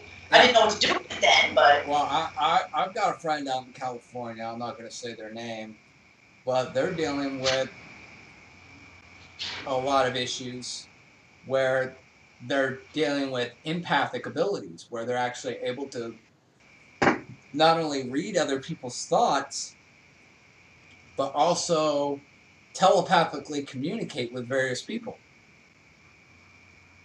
Being able to read a person's thoughts isn't empathy. Yeah, it's telepathy. Basically, they pick. This is something that me and this person have looked into. It is called empath. It's where you're able to pick up on anybody's thoughts. Like if you walk into a crowded room, you're picking up on everybody's shit. No. An empath does not pick up on thoughts. They pick up on emotions. Yeah, emotions and it's also thoughts. It's the two kind of correlate. Unfortunately, there's sometimes, always. Yeah. This person has the telepathic connection to not only pick up on people's thoughts and emotions, but read their auras, and also communicate with people who are sometimes even on the other side of the planet. That's just a good one. Yeah, and it almost scares this person. I'm like, look, you are in the same position that most everybody is in. You are a young human being trying to figure out those basic questions in life. Who are we? Where did we come from? Why are we here? And what is my physical and spiritual potential? Exactly. But like you were saying with the progressing thing, for me, I started out watching just live sci-fi.tv on YouTube. And no, they're not paying me, people. But if they are, I want my fucking cut. If they're paying me, I wonder where my first paycheck is. Right. But no, I started watching their show. We're talking about progression into things that lead to bad things. But I started out watching just live sci-fi.tv. Then I started watching a haunting. Then I started watching The Haunted. And now I'm on to Paranormal Survivor, which is these people that have held in their paranormal experiences and have survived some really bad things. Most of them are demonic entities that they have survived. Yeah. Now, how did we go from child abduction and kidnappings to paranormal activity? I'm sitting there comfortably in this. It all ends up going together. Like a lot of, honestly, I personally think that a lot of the people who do abduct people are possessed. Or But I think a lot of it, has to do with a lot of the satanic realms and occultic ideologies that a lot of people get involved in, like Bohemian Grove, Skull and Bones, or even just certain satanic sects. I mean, you heard about that shit that was going on in that Chuck E. Cheese basement. There was this satanic cult thing. I don't know whether it was directly linked to the Church of Satan, but they were doing child sacrifices in the basement of this Chuck E. Cheese. I never heard that. Oh, it was about a year ago. It was about a year ago. It was a scary fucking thing. I believe it was in California that they found the bodies of like 6 teenagers that were used as human sacrifices in the basement of this Chuck E. Cheese. I think I heard that on. I think I heard about that story on Creepypasta. It probably was on Creepypasta. It wouldn't surprise me that it made it on Creepypasta because it was actually posted about a year ago, and I actually stumbled across it while I was sitting in church. And you know me, I'll get bored, I'll get easily distracted, and I'll be like, "Ooh, something interesting." What about that preschool back in the 80s and shit? It was just called that was running that school back in the day. You hear about that kind of shit all And the time? Oh yeah. I mean, you got people who are integrated in your society. Politicians, teachers, police, fire department, paramedics. Hollywood. Yeah, who are involved in varying circles. I mean, I got people who I work with who are of Freemasons. I'm not gonna say who they are. I recognize them. They recognize me. I mean, obviously, come out. Obviously, I'm sorry. both pop up on each other's I had radar. to move my camera. I had to move my laptop and camera because I'm curious about my hallway there. Okay. About it. Because the last time that we were on this, I think it was last week, right? Yeah. I ended up seeing a dark figure come out of the shadows there, come down here, and then go back. Well, I do not deny the existence of supernatural entities. I've seen it myself. I've experienced it myself. I try not to get involved in things that would invite potential negative energies or spirits. Pretty much anything could open that doorway, and if you're gonna if you're gonna take that step in any given direction, you're gonna take another and another, and sometimes you wind up going the wrong direction, even if that's not what you intended. That's why I try to stay away from things like witchcraft. I don't begrudge somebody else for wanting to be a part of that, but me personally, I will not involve myself in it anymore. I've seen too much, I've experienced too much, and I'm not going back. I've learned what I've needed to learn from these experiences and my encounters, and I've gotten I feel that I've gotten what I needed to from my walk in that realm, in those realms. I think he hung up. He'll be back. Okay.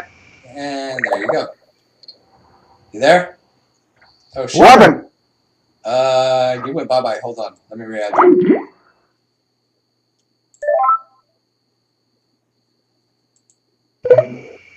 Okay, fixed. I fixed. Okay. Yeah, but what I was saying was, and I'm just waiting for Grandmaster Urban to answer his call, is that I feel that I've gotten all that I can or should get out of those experiences in my travels in that regard. There's nothing. Yeah, I've gotten my answers and my understanding and the necessary experience from it. I don't need to get involved in it. And if I feel that if I had stayed in that, I would have had to have gone even further and even into some dark places, into the levels of the occult, and maybe gotten involved in things like the Church of Satan or even some of the other negative aspects, or even quote negative aspects. Question for you. For as long as you've known me, I've been into the paranormal, and have I ever been drawn into that church? No, but you're not me either. Everybody has their own paths, and we all have our own temptations. And I've been invited to join numerous secret societies over the years, such as the Nawabu Tech Society and so on and so forth. I'm just saying that not everyone will be led into that. I don't want people to be deterred from it because of the fact that that it might lead to that. No, it doesn't always. It depends on how strong you are and how strong your gift is and your will. Well, it's not necessarily about how strong you are at resisting any given force. What also plays a factor is your desire. What you would want to gain out of it. And for me personally, things like... And if you have selfish gains in mind, then yes, you will be drawn into it. But if you're just doing it to try and help the spirits cross over, you won't be drawn into it. Yeah, see, me, I wasn't involved in any of that. I was about learning, growing, and accumulating power in order to do certain things. I wanted to manipulate my environment. I had a lot of selfish motive behind it, and I think that's where a lot of it came from. And I think what draws in a lot of people into witchcraft and these other realms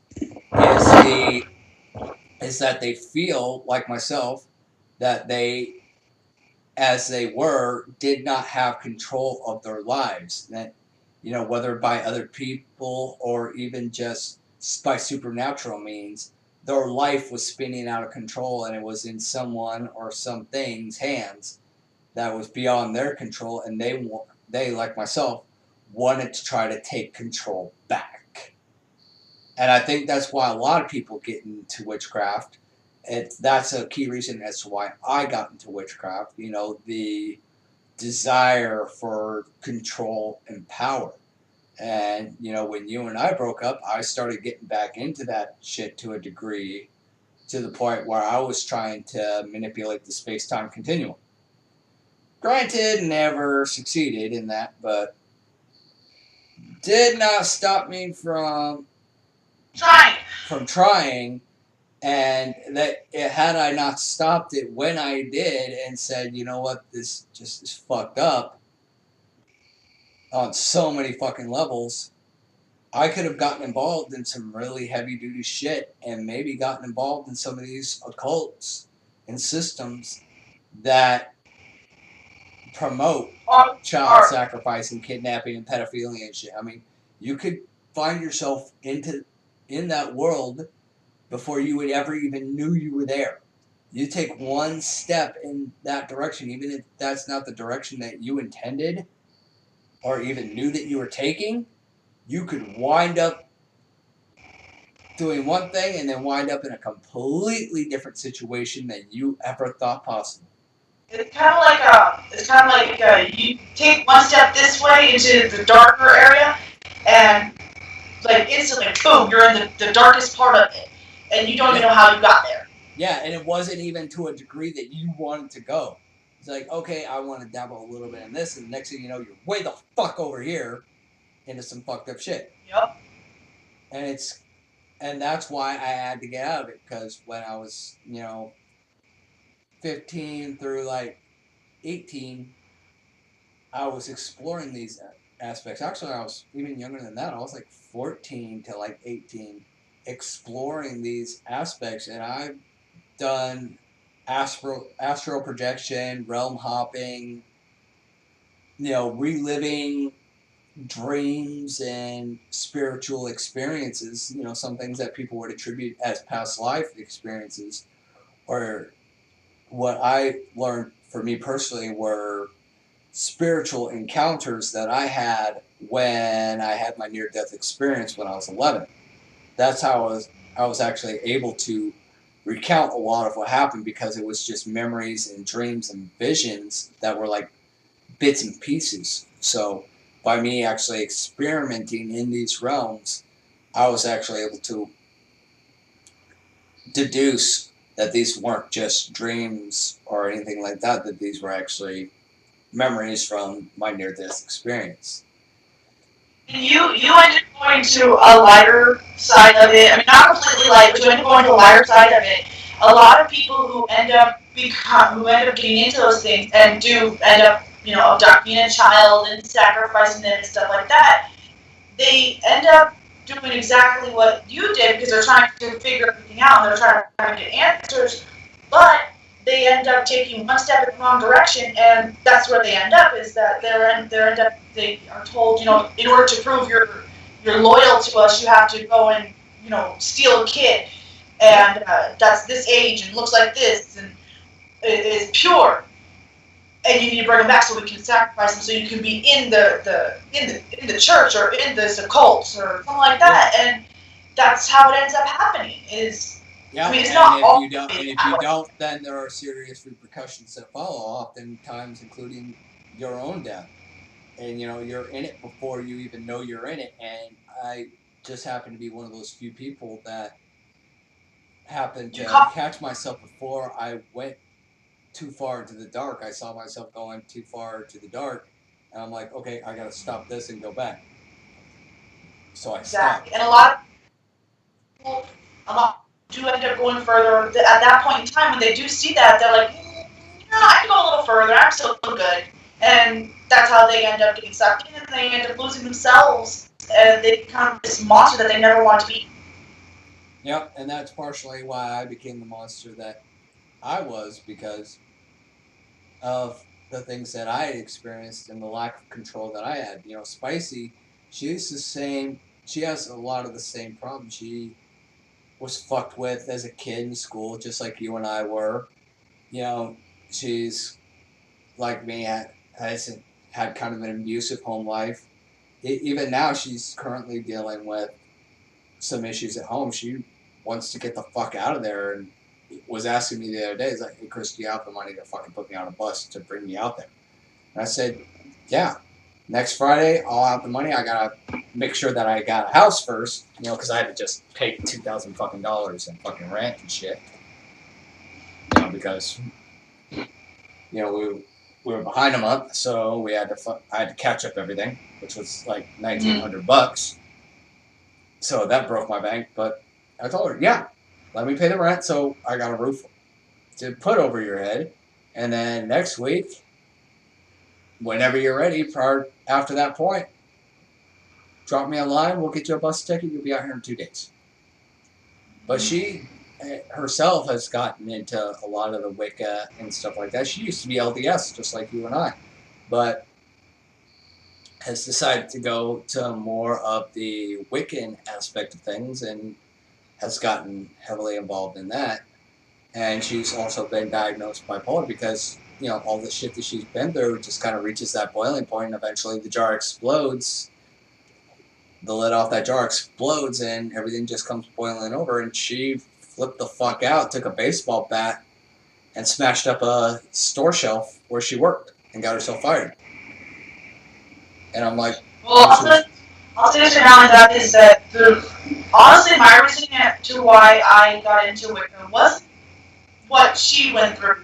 But what it was for me was that I got sick and tired of all the indiscrepancies in any kind of Bible-related religion. And I mean, there's so many things. There's more questions than answers. Yeah, like Grandmaster Revan and I were talking about last night. I'm sorry to cut you off, but this just came to mind, Grandmaster Revan. You'll probably remember me saying this last night. That even if the Mormons are wrong, they're the only, quote, Christian belief system that is actually at least pointed in the right fucking direction. Well, for me, I just got tired of all of the contradictions and all of the hypocrisy and indiscrepancies in everything. I got so sick and tired of it that I didn't even know who the hell I was. And I mean, I kept being told, "Oh, you're a wonderful, sweet, understanding, smart, logical young woman." And I was like, "Okay, that's personality stuff." But who am I? Yeah, and no one could answer it. Not even I could. And I was like, okay, well, I need to take a step back and look at all the different possibilities, all the things that are causing me to question this. And so when I did do that, at that point in time, I had met Stephen, and he introduced me to Wicca. And I mean, I had known about it before, but I was very, very inexperienced to it. And then I ended up getting, Stephen ended up giving me a book that it was the history of Wicca, and well, something like that. I don't know exactly. Sure, the title of it. It's in our storage in California, but I read through it, or rather skimmed over it, and I was like, you know what, this makes a lot more sense, and it really did. I mean, there's for every question that you have, there is a legitimate, logical answer. Yeah. And there are answers to be had, whether or not they're true or not, is for the believer, I should say, to decide for themselves. But, that's why I like the LDS, because even if they're wrong, they're at least pointed in the right direction and saying, okay, yeah, these are the elements that the original church had. This is what the true church should have. And in a pursuit of truth and understanding of spiritual matters, you need to ask and you need to seek out the answers rather than just going, oh, well, God's ways of mystery. I don't want to question anything. I don't want to be that person to question anything. Why not? It says in the Bible, if any of you lack wisdom, let him ask of God.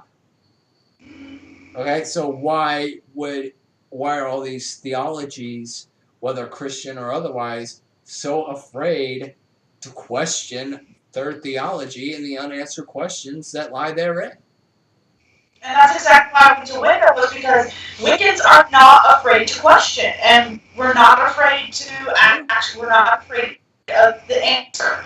We ask the question, and when it gets answered, like, oh, okay, so that's fine, all right, and we move on. Yeah.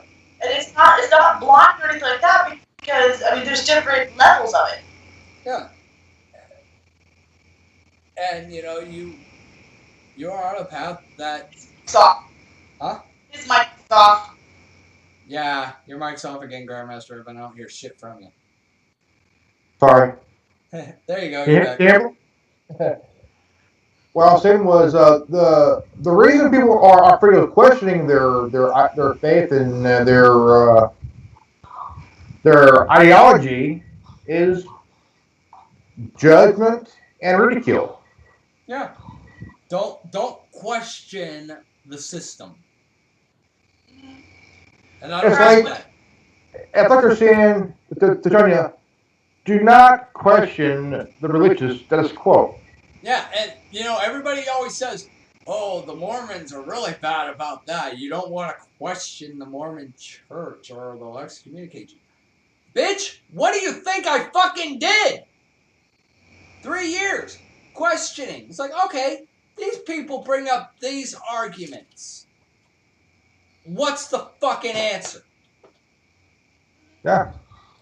And instead of ridiculing me and even excommunicating me like some people claim happened to them, I got helped.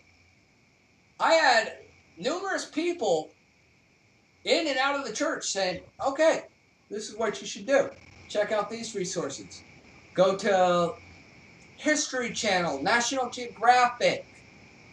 Look up the evidence. Be unbiased. Here's some pro-Mormon references, some Mormon apologist shit, like Fair Mormon.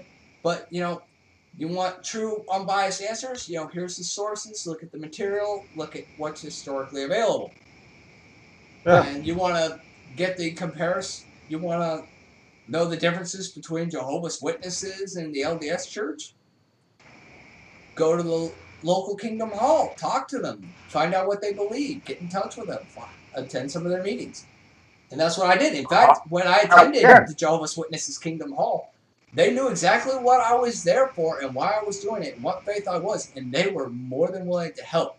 They're like, yeah, we understand exactly where you're coming from. If you're willing to give an unbiased, truthful excerpt in your book about who we are, what we believe, and the differences, and in contrast to the similarities between our two ideologies, we are more than willing to help you in any way you need. You need materials, you need Bible studies, whatever you need. We're here for you. I gotta go. But I think... You gotta go? Go like he's supposed to. And it's coming up on 2 hours, so I gotta go. Okay, well, Grandmaster and I will finish this up, and maybe we'll catch up on this next week. Because I think we can go on this some more. Okay. Alright, you take care, Bye, guys. Later, chick. Bye, everybody on YouTube. Bye, boobies. I'm sorry, I gotta bust her chops, man. It just amuses me. It does. It amuses me. But, yeah, I mean, you got to be willing to pursue answers. And I think that's one of the things that we're trying to do. You have to question what you are afraid of. Oh, of course. I mean, if you don't question what you're afraid of, you're not going to get the answer you seek, and you're not going to be able to lift all that weight off your shoulders and off your mind, because there's so many questions to answer, to ask, and answers to seek. Because I mean, yeah, and I think we wouldn't be human if we didn't ask any questions. I mean, it's important that we do ask questions because we want to know the meaning of life. Yeah, and the only way to know is to look for it. You see it for yourself. Yeah. Life can be a very beautiful thing, I think. But, people get lost in the scramble and they get freaking thrown in the fucking blender and just get all fucked up. And then we come out with pedophiles and child abductors and child murderers and shit like that. And it's not just children that get abducted either. There are plenty of adults who get kidnapped, raped, and murdered as well. Like we discussed earlier, how many women in Hemet, California have fallen victim to being sexually assaulted and murdered in their own driveways after being followed home by some street thugs. I think what it is, it's not what the meaning of life is, as meaning of what the meaning of my life is. Yeah, I mean, there's probably a general reason why we were sent here, but I think on an individual level, it's much deeper than that. Yeah, I mean, especially for people like us. I mean, if you were to buy into the LDS theology, you believe we're in the last days and all that, and that, at which point those people who would live in the last days would probably have a substantial mission. Oh, whether they're aware of it or not, it kind of makes you wonder. I mean, what's it? Not only is the general meaning of life, but what is the meaning of my life? Who am I? Not only who am I, but why am I here as a human being? Yeah. Why am I here as an individual? What am I here to do? I think, or ask the question, what's meaning life? I think that I really am studying the term what's the meaning of my life? And that's a good question. And I think that should be the only question to even ask, because the only way to know is you live it yourself. I mean, you don't ask questions like, God, what's the meaning of life? Blue. Are you referring to? Yeah, I'm like, well, are you referring to asking me of your life, Junior? I mean, in this world, we got. I mean, we have. I mean, people like. We got Albert Einstein. You know, he discovered the theory of relativity and shit. Yeah. And Sir Isaac Newton and Nicholas. Yeah. Brilliant people. I mean, who knew the meaning of their life was. I mean, these were brilliant, money deep guys who knew what their meaning of their life was. Yeah. Not the term life, but their lives. Yeah, and how many people in this world actually had meaning and purpose to their lives? You know, maybe somebody's purpose in life is relatively moderate. Maybe another person's life is on a grand spectrum. You know, to be the next Albert Einstein or the next great hero. I mean, you never know what your true potential is until you explore it. And I think that's what a lot of people are trying to do in their lives. And they're stuck trying to cope with all the pain that they've dealt with in this world. And sometimes they just can't, and the victim becomes the monster. And it's just an endless vicious cycle because some people just aren't physically, mentally, or even spiritually strong enough to rise above it. Or comprehend. Yeah. I mean, and I'm not saying that, and I'm not excusing any of the bad things that have happened to them or even the bad things that they've done or even implying that they are any less human being.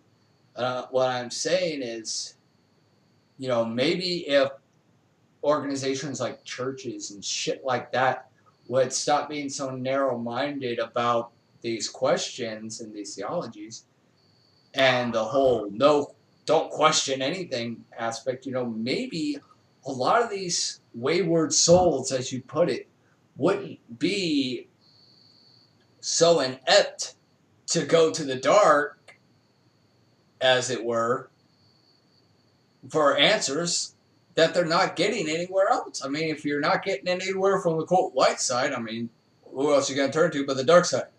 Come to the dark side. We got cookies. Right? Yeah, come over. We got cookies. Yeah. It's like Yoda said to Luke in Star Wars. Luke asked him, is the dark side stronger? And he said, no, but it is far more seductive. And such is the case. You know, and I'm not saying that Wicca is a bad thing, or even that it's a gateway to do something worse, like the occult or Satanism, and I'm not even implying that Satanism is bad, you know, but there are people who take these beliefs and these all ideologies, whether Wicca, the occult, Satanism, whatever, and they do some bad shit in the name of that particular belief system. Let's not mince words about it. It happens all the time. I think George Lucas. Yeah, true. I think George Lucas did. I mean, a right idea to create Star Wars because it has religion in the movie. I mean, different aspects of what Dark is. In a big way. Yeah. And it really touches on, I think, the whole Jedi versus Sith, in retrospect, is kind of an exploration of the taking power too far. You have the Jedi who utilize this power and this force, but they place limitations on themselves. Whereas the Sith would take it to, had no problem taking it to that next step and even killing Yeah, to that next level. Yeah, and I think that's where Christianity and the Judeo-Christian belief system had a problem with witchcraft, is that if there is a God, in all his wisdom, knew that there would be those who would take shit too far. Oh, yeah.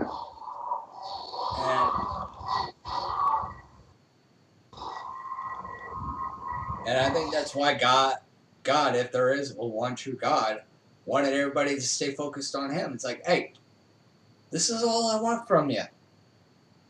The occasional animal sacrifice until my son comes and handles shit, at which point all he wants from you is a broken heart. At which point all that's required is a broken heart and a contrite spirit. Because he didn't want things like human sacrifice and burning effigies and being put in a smoldering bull or a fucking animal or anything like that. He didn't want bad shit to happen. You look at other aspects of society as well in correlation to the belief systems of the Judeo-Christian religion, which pretty much just is two basic rules. Don't hurt yourself. Don't hurt others.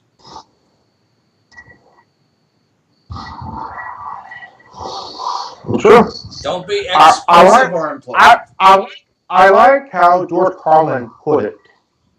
Yeah, that's essentially where I drew my theology that I just referenced, was, his breakdown of the Ten Commandments. And that's essentially what it comes down to, is those basic dynamics. Don't hurt anybody else, and don't hurt yourself. And let's face facts, there are things that we can do to hurt ourselves, like drug use, smoking, all the other bad shit that we do. And that's why the Mormons say, don't do these things, they're bad for your health. Well, duh. I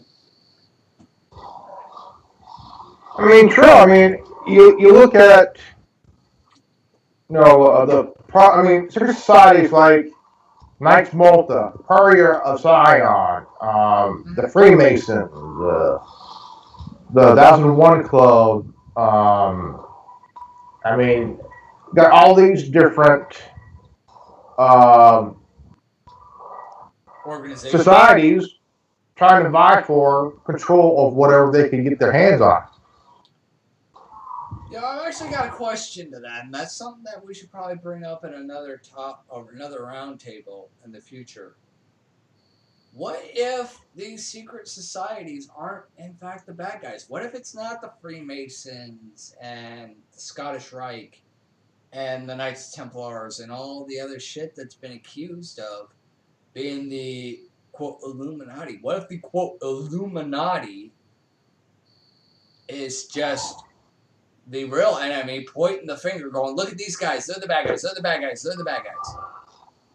What if it's the other way around? What if these secret societies are actually, and I'm not saying all, but maybe some, if not a vast majority, what if a lot of these organizations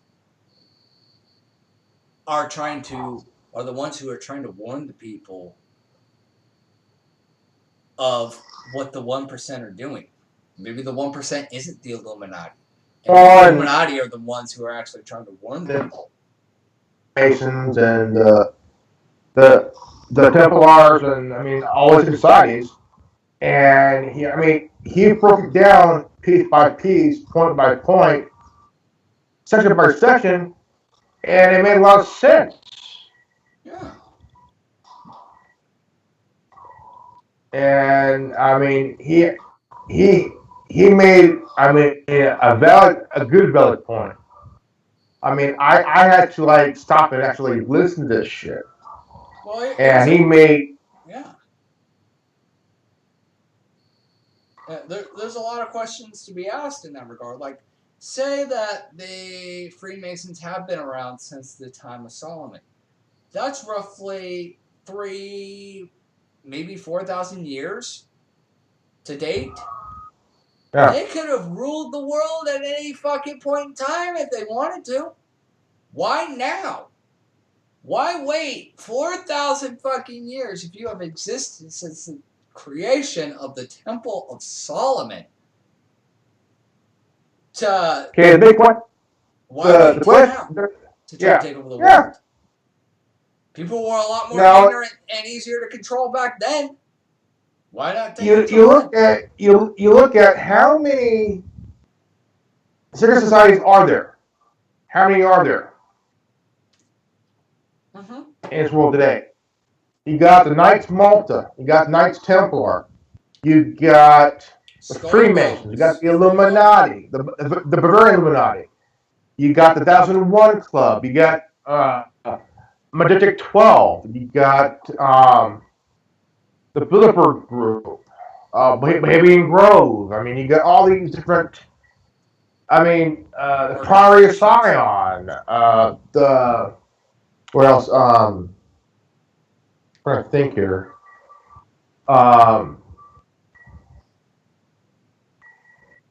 Let's see. I mean, the Church of Satan. Yeah. The KKK. I mean, they're off their society too. I mean, these are groups the KKK that was formed by the Democratic Party. Not a lot of Democrats know that one. and it brings out a lot of questions on every single secret society out there. I mean, you got to think. Who knows? Because there are so many of them. I mean, thinking, no, the Illuminati is worse. No. Because there are so many of them around in this world today. We don't know which one is worse and which one is really running the place, really running the whole Many thing. of them. For all we know, people like George Soros and the Rockefeller family and the Rothschilds and whatnot, they may not be directly linked or affiliated with anymore to any of these secret societies. They could just be doing their own thing. And maybe some of these secret societies are integrated with the New World Order pyramid system. And maybe some aren't. And maybe, whether all of them or even just some of them are or are not affiliated with the pyramid, the pyramid New World Order system of control and power. Maybe there are definitely some on the inside who are trying to warn those on the outside. I mean, we see that in celebrities like Michael Jackson and others throughout the years who have died under mysterious circumstances. I mean, look at Michael Jackson, for instance. He spoke out against the New World Order and the shit that was going on in the world of music and all the shady shit as far as the occult and everything was concerned. He brought it up many times, had many press conferences. And each time he really started speaking out was when he would get hit with a pedophile charge. And when that didn't work 2 times, they killed his ass. I'm wondering if maybe that was the same thing with Bill Cosby and also with maybe Robin Williams and maybe even Paul Walker and a few other people who are in the celebrity limelight. Bill Cosby was what? Sorry, you cut out. Bill Cosby was part of the system in Hollywood. Yeah. And it kind of makes me wonder, maybe he was caught up in that world and maybe somehow he let something slip and then they brought the hammer down on him. Dave Chappelle, he turned down $50 million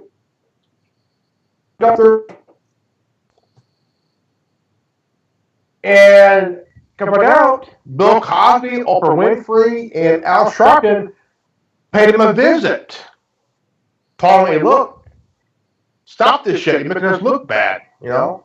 Yeah. Type shit. And they really got to him because, I mean, he's a comedian. He's a comedian. Yeah. And they felt that he was making black people look bad. How was he making them look bad? He wasn't. I mean, he's a comedian. I mean, look at Eddie Murphy. He's a comedian. I mean, shit.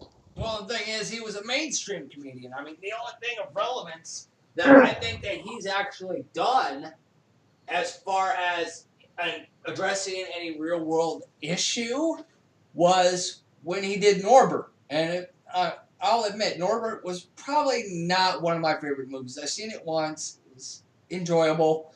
Not something I really need to like or even have a desire of investing in and adding to my collection. Just not that interesting to me. Yeah. But it did touch on something that I felt was very relevant. Was the reversal of power in relationships, the abuse of a man by a woman. You know, that is There you one go. thing that he did do that I notice is not really touched upon in any aspect of society or media or culture. It's the abuse of men by women. And you know, even though It's Norbert because- is not a favorite movie of mine, I am at least grateful for the fact that that Eddie Murphy had the balls to actually make that fucking movie and address that issue. I've been there. I've been there, and I mean, I've been a victim of that shit. You know, I mean, I dated this chick off and on, and I got treated like shit. I got treated like crap. I mean, got anything. I mean, I hated it. I felt disrespected. Hey man, no. I left her because I didn't want to go through that shit no more. Yeah, and sometimes you have It to. was more of a mental, not physical, mental. I hated it. Yeah. But the thing is, Keep talking. They would rather the head. Keep talking. they would rather hold on to this thing that women are the victim of violence. Well, yeah, to a certain degree. Men can be too. I mean, you got women out there who don't give a shit. And I mean, you have guys who have done their own thing, their own lives and shit, and had no problem. Hey, and then all of a sudden they're in a relationship. All of a sudden they meet this woman, and all of a sudden she don't like his friends, she don't like his family, she don't like the things he does. I'm like, man, this is some fucking chicken shit, man. Literal chicken shit. I mean, it ain't just physical, but also mental too. Yeah. There is physical, verbal, and mental abuse. I will not deny that. I've been on both sides of the spectrum. I have been the victim and I have been the perpetrator. That's why Genevieve and I aren't together anymore. It's because I, in that relationship, was the perpetrator. I was never physically abusive to her. I never raised my hand to her. But I was a major fucking asshole, and I made her feel about this big on numerous occasions. And it wasn't until I lost her and I had my accident that damaged my face. I mean, you saw my early videos. You saw the scar. I mean, it wasn't until that, me losing her and then my face getting torn up like that actually made me see the monster that I was becoming. And that's why I have that scar, and I am very proud of that scar because it serves as a reminder of the monster that I once was and never want to be again. So I can honestly say that in my next relationship, that I will not be an abusive party. I will not let myself get out of control and be verbally or psychologically abusive to my partner, and most definitely not be physically abusive, because I grew up in an abusive home, both verbal and physically abusive. And I started going down that path, and I caught it early enough on. Even Spicy Demon and I, we had a falling out. We didn't talk for several years. From like 2007 to 2012, we did not talk. We were not on good terms because I was a fucking douche. And I had to buckle down and turn myself around, and it was because of Genevieve and what happened to my face that I was able to see what was happening and take the steps necessary to become a better person. So I got into martial arts. I started training my body and my mind to where I was in control of my emotions, and that my emotions would not at any point take control of me. And I will not lie, there have been times where I have gotten pissed off at a motherfucker and I'm ready to fucking throw down. But I am always here. I am always right here. I have not had a black. Always think, man. Always think before. Yeah, I mean, there's been times, I've mentioned this coworker, and his religious ideologies and his bullshit. There's been times where I've wanted to whoop his ass right there on the fucking floor. And I said, look, let's go clock out right now. I will go to the break room. I will clock out. We will go out into the middle of the street, and I will whoop your fucking ass right now. Because you say, oh, I'll meet you out in the street after we get off work. I'm like, hey, we only got a half hour left of the shift. Let's go now. Let's do this. Oh, and yeah. even our supervisor would be standing right there, and he'd back down from it, and our supervisor would go, hey, come on. Where's your fucking balls? Looking at this guy, going, hey, put your money where your mouth is. You were talking all this big shit 2 minutes ago. I don't do none of that martial shit, but I'm more of a brawler than anything. Yeah. I mean, there are many styles to be had. I know ballers. I know MMA fighters. I'm personally into the martial arts, Shaolin Kung Fu. What you saw, kind of what you see in Kung Fu Panda or the Karate Kid with Will Smith's son and Jackie Chan. That's my style of fighting. That is what I've trained in. It's the Northern Shaolin monks. The tall, skinny motherfucking monks that developed this martial arts style. It's a very soft, fluid style that uses the person's momentum against them. And it's tailored for people who are of my physical build, the tall, skinny motherfuckers. It's specifically designed for people like myself. And then you have things like Tai Chi and meditation and shit, which really helps one center oneself and gain control of their thoughts and their emotions. And that's one reason why I'm so open to having Spicy come live with me, because, with her dealing with a lot of the same shit that I've dealt with in the past, I can teach her these things. I could pass on what I've learned and help her so that these things don't have a negative impact on her life anymore than they already have. Oh, yeah. And I think if, people in society would do that more often, maybe you wouldn't have the pedophiles and the rapists and the murderers and all that shit out there. Yeah. And the abundance that you do, because the victims of past trauma would be helped to the point of being able to cope with and manage what they've dealt with and the byproducts that have come from the abuse, and be in better control of themselves rather than becoming victims of their own circumstances, again, to the point where they become the perpetrator. It's always better being in control mentally as well as physically and emotionally. Yeah. you gotta be in self-control, and if you let all that shit go, instead of using your head and actually using your head on, like, okay, just, I Use don't your want to head, fuck not your up. head. Yeah, I don't want to fuck up. I want to be on. I want to be in In a good situation. I am, yeah. I'm in the situation where I can be in control of myself mentally, and physically, as well as emotionally.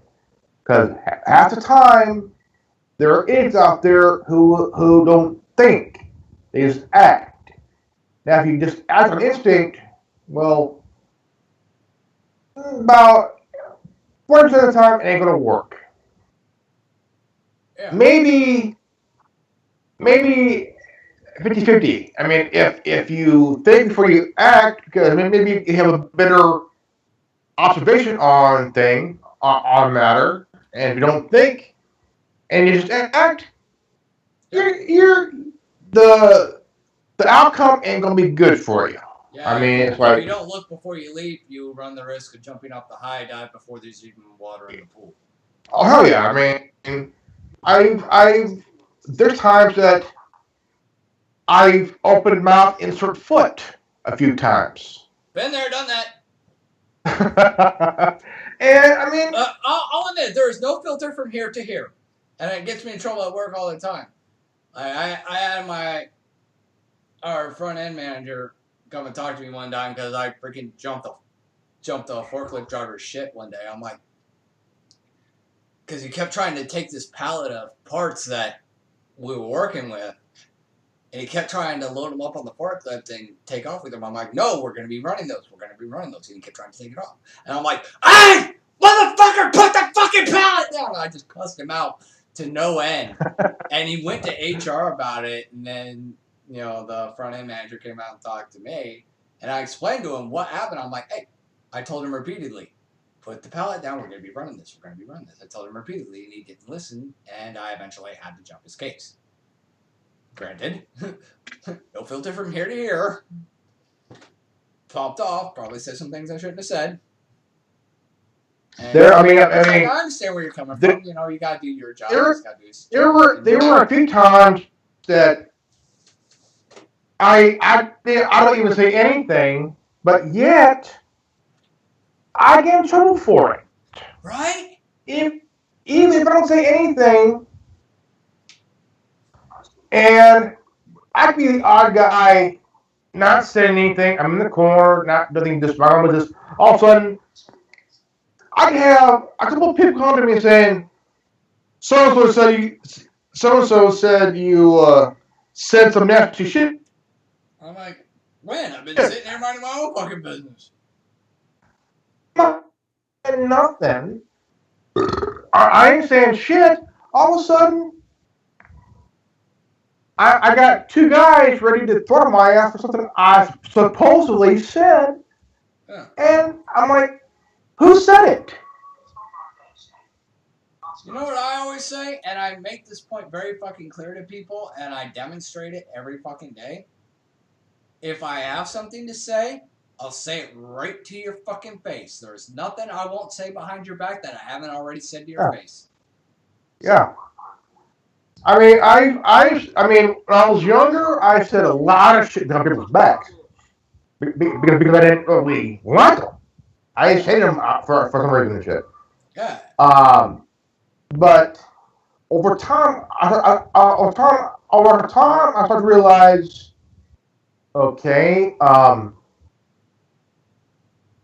not going to say anything this time, but I just let it, just turn around, walk away, just, it ain't worth my time, go fuck yourself, leave me alone, whatever. But I hate stupid people. I have very little patience for idiots. I got very little much for assholes.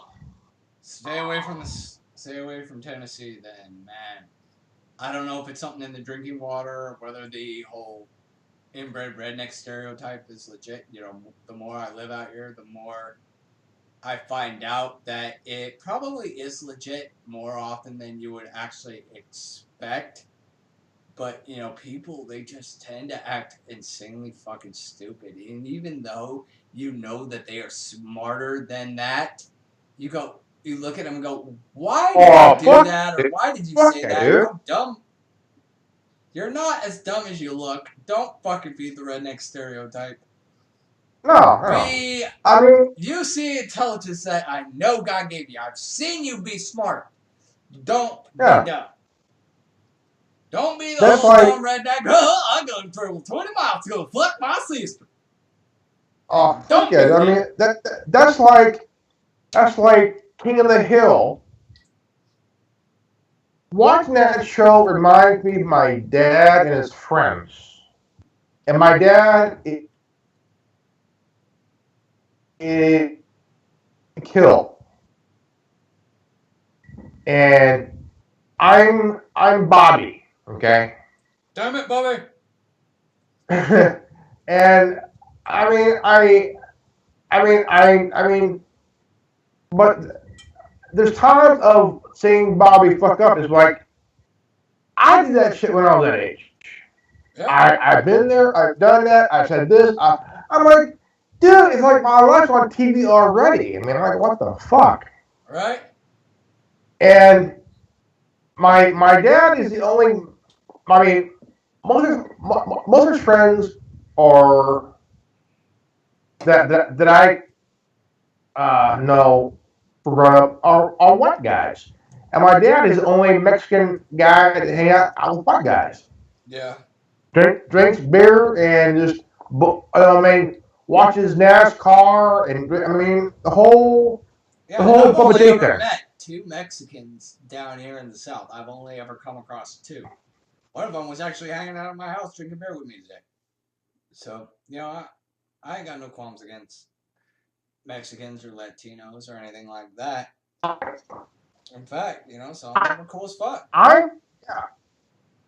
I'm half Mexican, so I mean, either way, I feel hey, cool. Yeah. But I mean, hell, Lucy's half Mexican, but you know that. I mean, it's pretty obvious. Yeah, I mean, you look at shows like okay, Married with Children. Okay, here's a guy for like forever. For 20 some odd years, a shoe salesman making $3.50 an hour for 20 years, not making much. And his wife spends all this money that they tried to save. His daughter's a whore, and his son's a pervert. Yep. And I mean, I remember we have a local station here called KJFX. The Fox. And I mean, I was like, you know what? I'm going to be a smart ass, okay? I'm going to be a smart ass, okay? So their thing is, what TV show is your life like? So just be a smart ass. I called them and go, so about your life. I said, well, my life is like Married with Children, and just be a smart ass. And I mean, I would just just fuck around with them guys on the air. And my friend called me and he goes, "Were you on the air about 6:30 this morning?" I said, how do you know?" Because his dad was listening to the radio. Oh shit. I was like, yeah. How do you know? My dad heard everything. Oh, you asshole. I mean, it was funny, but kind of like I got caught. So you're busted, buddy. Yeah, me, I actually had an experience with radio. It was actually really interesting.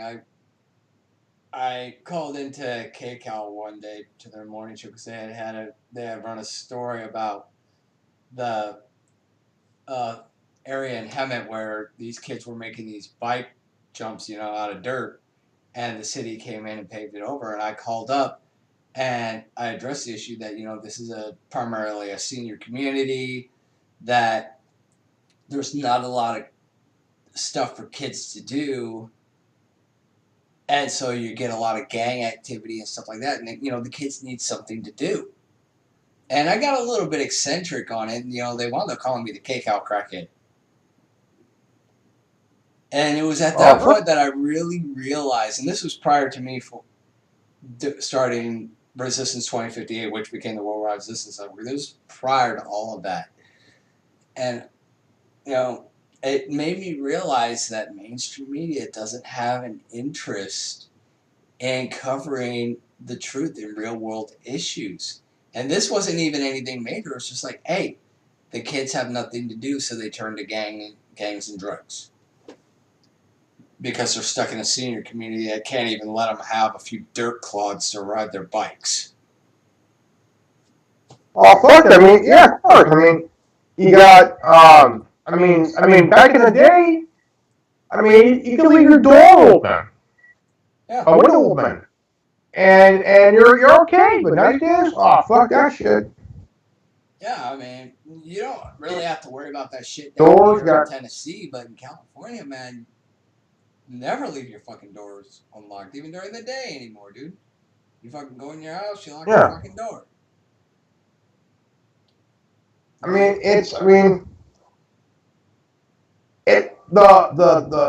The whole thing is a fucking mess, man. Whole thing's a literal fucking mess.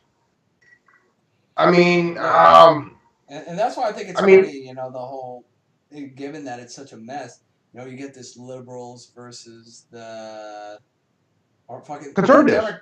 Conservatives, thank you. You get that, this whole prospect of a civil war and everything. And the liberals are like thinking that they got the upper hand. I'm sitting there thinking, if you've been down to the South where it's primarily conservative Republican ideology, okay, we still sell guns in Walmart. Okay, we have racks full of fucking not just shotguns, but rifles, handguns, knives, bows, crossbows.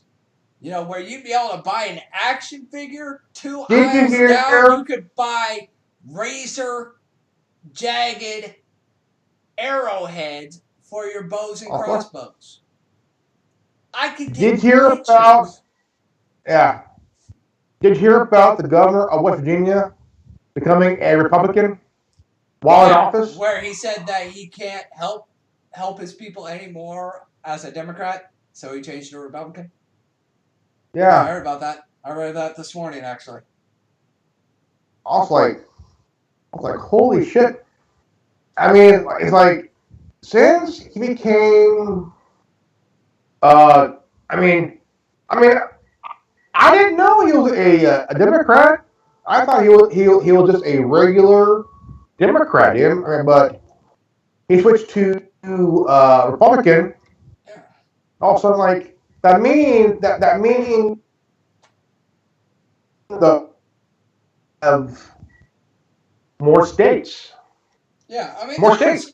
Yeah, there are some things that in the Democratic ideology that I support. Like equal marriage for all. Love whoever you love without restrictions. Within reason. Pedophilia thing, no fucking way. Sorry, that ain't never gonna fucking happen for me. Fuck you on that. I'll go Republican on that. The things any fucking day. The gay marriage thing.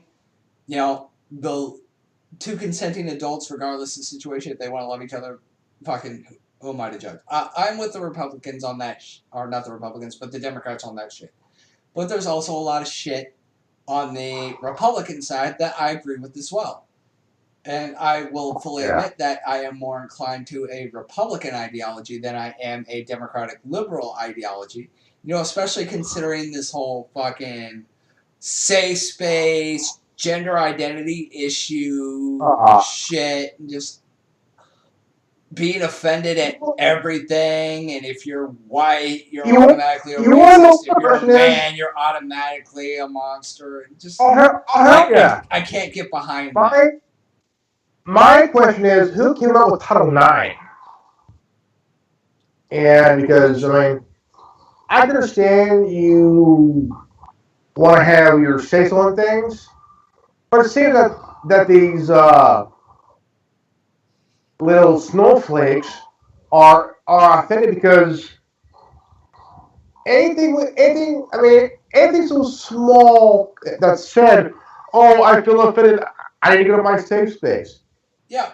What? The problem is that? It started out as, it always starts out as, we are all about freedom of speech, so long as it coincides with what we think.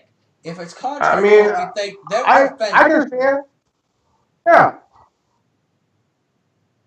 I can understand that you want to have your right to free speech, but don't use your freedom of speech to silence others.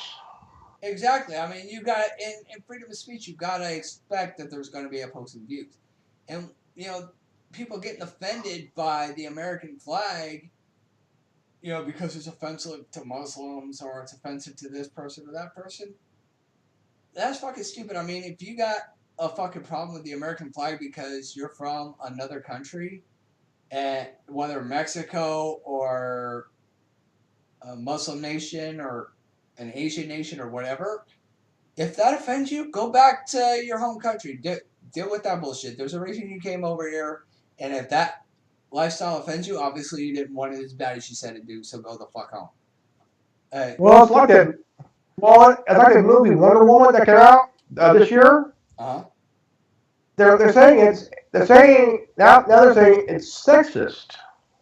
How is it sexist? I mean, I haven't seen Wonder Woman myself, but the idea of a woman superhero in retrospect, I mean, they're not making the guys look like idiots or incompetent or anything, are they? It's based on a character. Yeah, it's based on a character from DC Comics. Yeah, but are they making the men out to be like the weaker sex or incompetent or silly in contrast to the female lead? I don't know, but I mean, that's the only way I can really see that as being a sexist issue, because that's what they did in Ghostbusters. That's what they did in Ghostbusters. True. You had the female leads, which is fine. Have female leads. I'm cool with that. Have a woman be a fucking hero. Cool.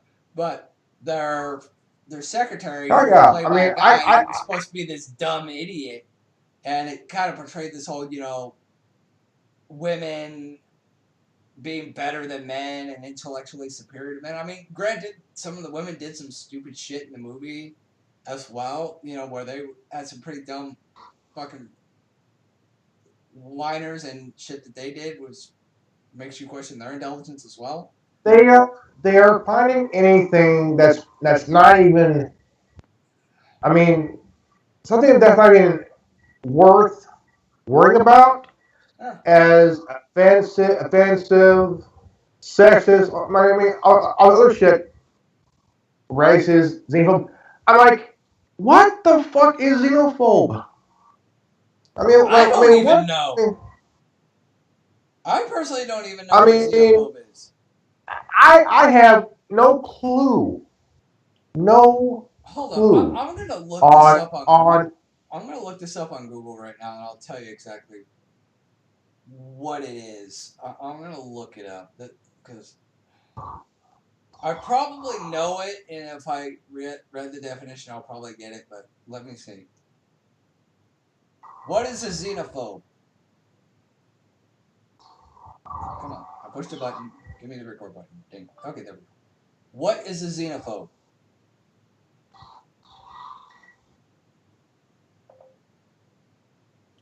Definition of xenophobe: one, unduly fearful of what is foreign, and especially of people of foreign origin.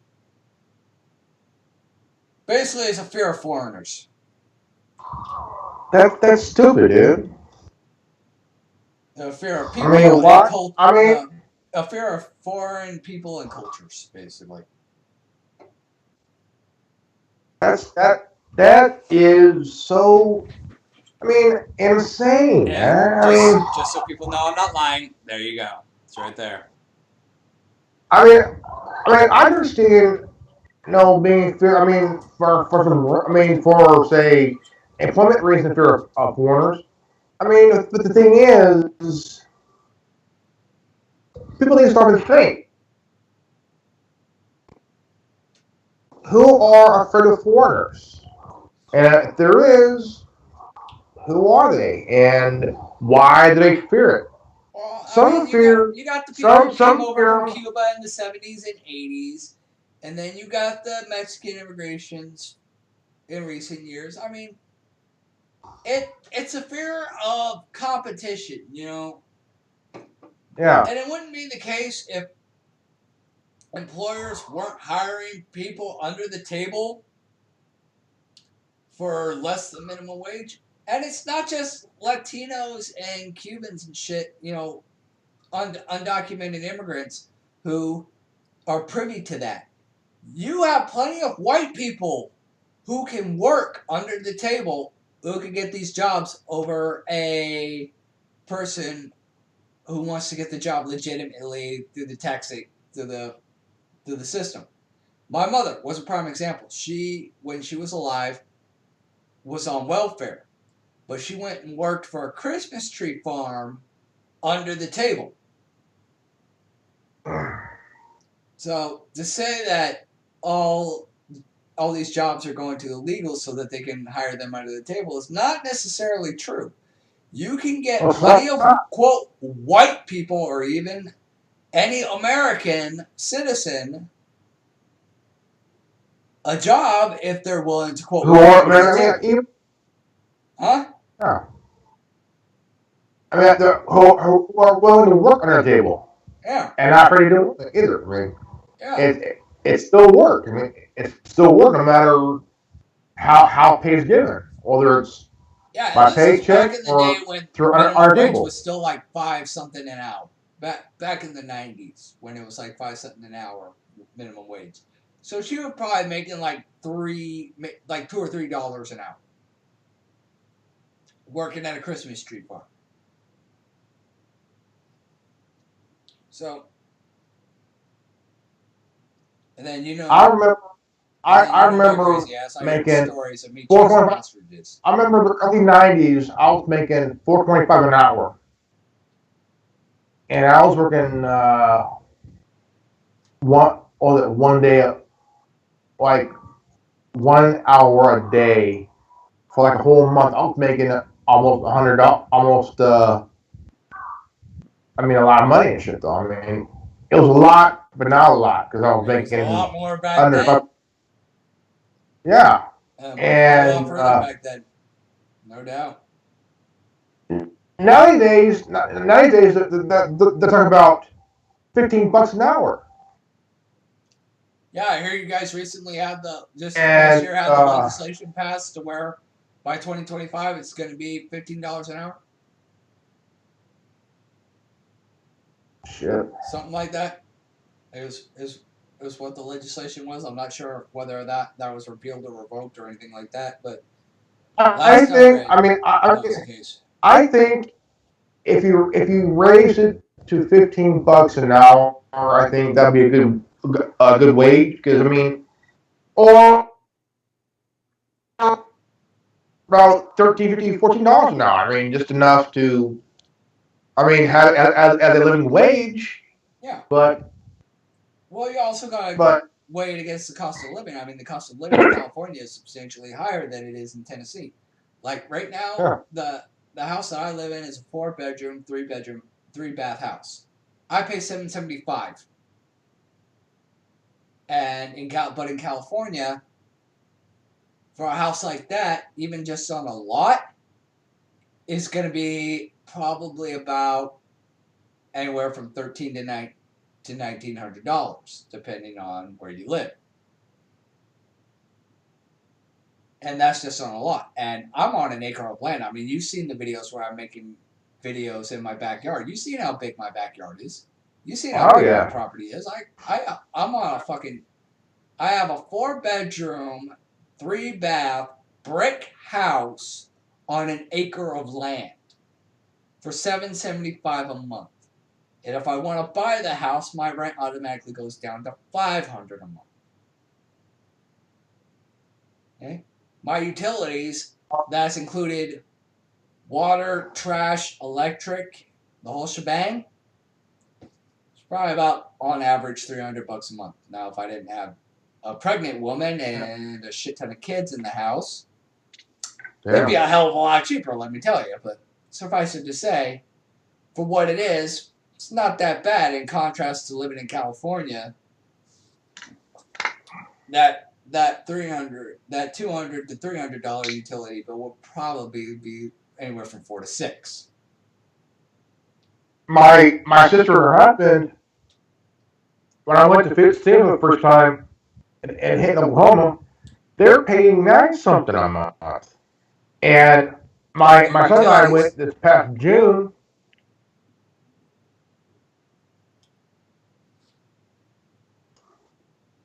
And never went. And I mean, like it's like a $400 difference compared 2011 to now. I mean, it's like holy shit. Yeah, but I only make $250 an hour, and I could support this house by myself. And like I told the landlord the other day, because he was saying, why don't you guys have your rent all the time? And I told him, I'm like, look, I work 40 to 60 hours a week, $12.25 an hour. I make roughly about $1,600 to $2,000 a month. I could support this house by myself, but I'm not going to support a full-grown woman whom I'm not with. I'm not going to pay my rent and my roommate's cut as well. He's like, yeah, I can understand where you're coming from with that. It's not that I'm trying to be a dick, but you know what? I got my own expenses, okay? Or I'm not going to pay the rent for somebody who's fully capable of taking care of themselves. And, it's Destiny and her boyfriend. It split in half. It's only $600 a month between the two of us. There's no way that two adults, if I can come up with $600 by myself, there's no reason that an adult couple can't come up with $600. Okay? So, yeah. There's no way in hell I'm going to pay my cut and somebody else's cut too. And I don't care who you are. Okay, the only time I would actually pay my cut and somebody else's cut is if it's my, quote, significant other or something like that, But if it's a roommate who's just, we have an agreement that I pay my cut, you pay your cut. Damn right, you're going to pay your fucking cut or else you're going to have a fucking home. Like I said earlier today. First of the month, the rent is due. If you ain't got a job, you ain't got to worry about catching no dog. You got to worry about dog catching your ass. And that's just how I roll.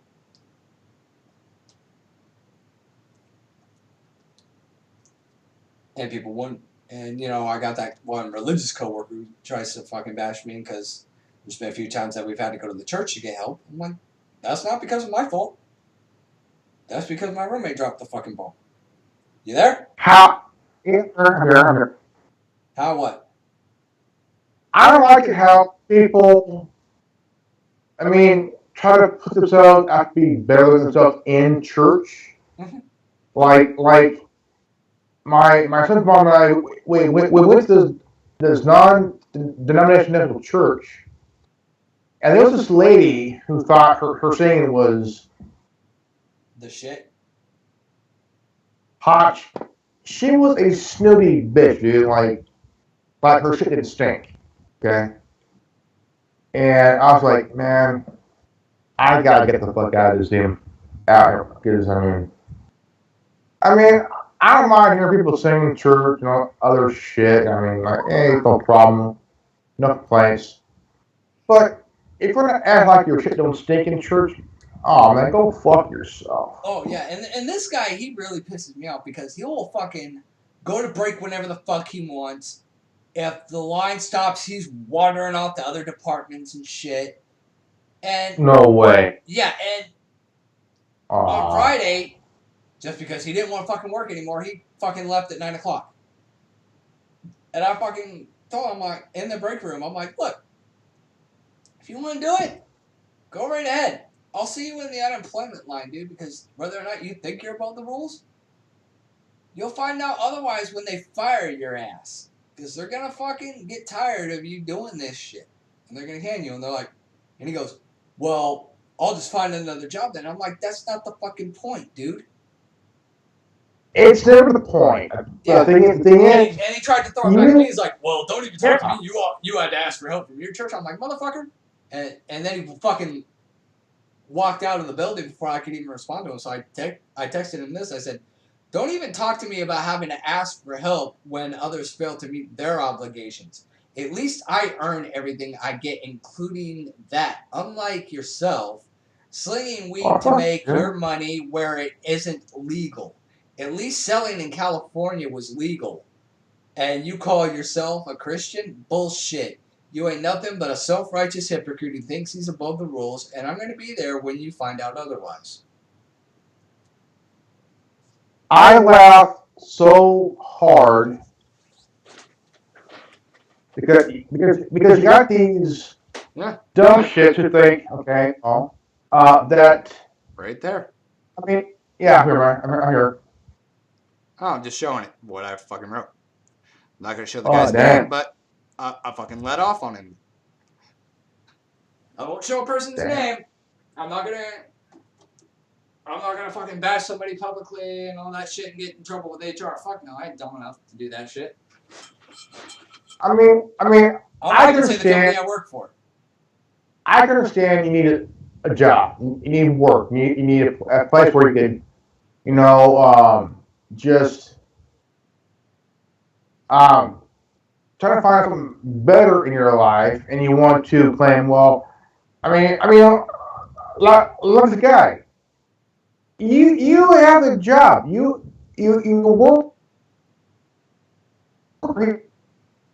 work for a reason. You just don't get up and not work and then say, well, I'm gonna break. While break what isn't happening, dude. I mean, you gotta to earn that break. You gotta earn that break, because if you don't earn it, you're gonna lose your job. You're gonna lose that pay. You're gonna lose that. I mean, whatever you're doing, and the resume you're gonna get. Somebody's going to put something bad on you because you're the one who fucked up.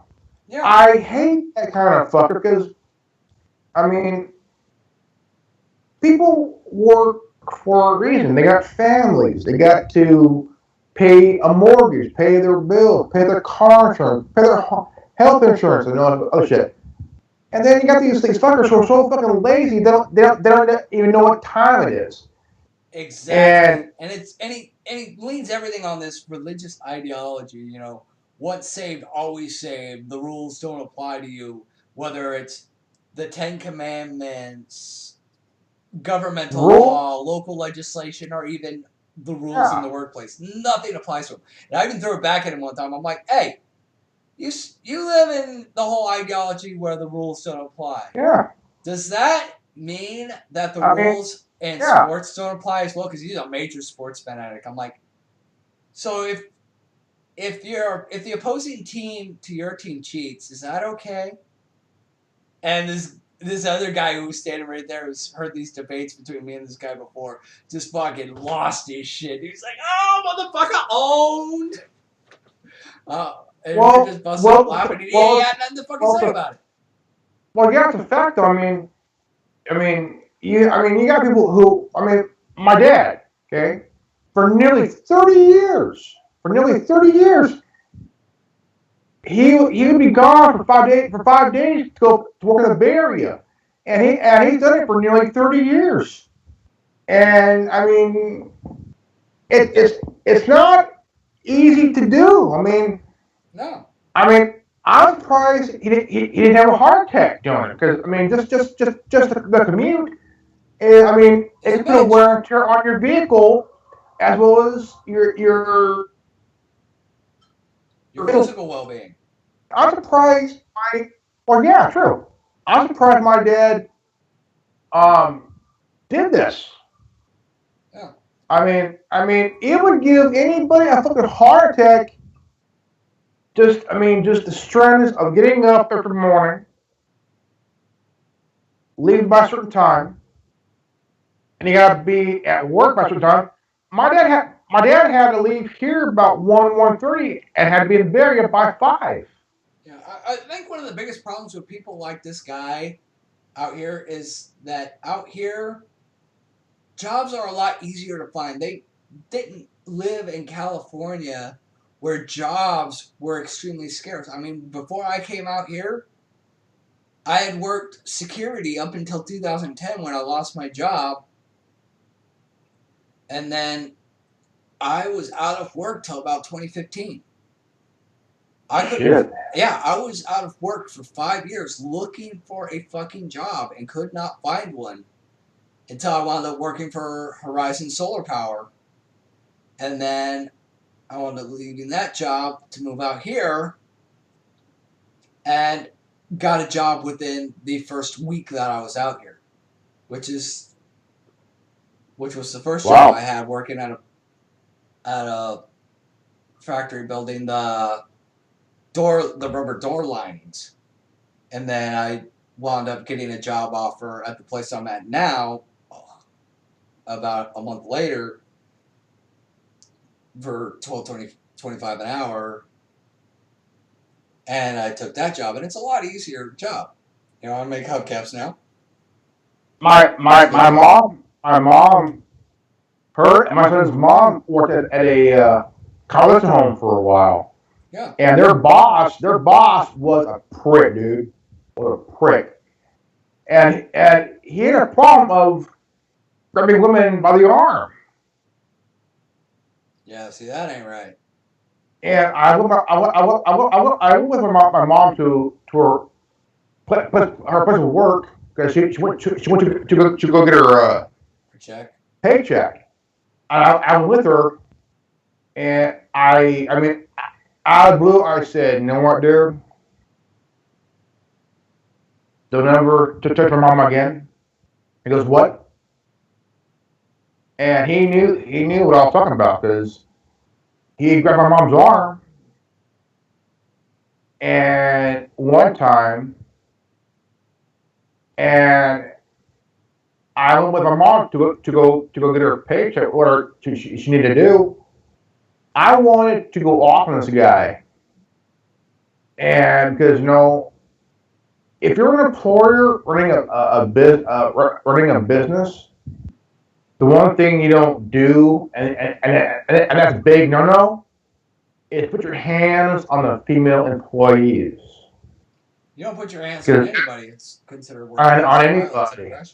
Because that there would cause you to get either fired and or your ass kicked. Yep. By the person or their spouse. Because you can be risk of getting fired or your ass kicked. Either way, you are fucked. Yeah, go ahead. And so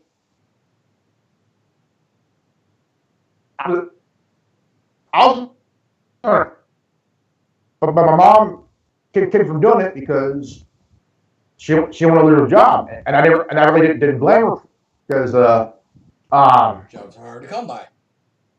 Yeah, and I mean, finding a job in Fresno, it is not easy to find, dude. I mean, holy shit. And I mean, I'm like, I was still full of hate, man. I hate this guy. I wanted to fucking hurt him. But the thing is, if I did that, my mom would lose her job, dude. And I'm like, what the fuck? But this guy got fired, and my mom saw him. He's driving an ice cream truck. Nice. And I'm like, okay, I'm glad this guy is no longer there because I don't want to see another woman get hurt by this guy at all. Because you know what? If you're a boss at a company, whether it's a hotel, a convalescent home, or a fast food place, you don't put your hands on anybody at all. Yeah, That you would maintain a level cost of you a professionalism. suit. You Fuck yeah. maintain that level of professionalism. I've had that conversation with people in the past. I don't care what your personal feelings are. I don't care what your background is. I don't care what your personal history is like. You maintain your level of professionalism, whether it's a tenant to landlord relationship, a management to employee relationship, or a business to a customer relationship. You maintain that level of professionalism, no matter what.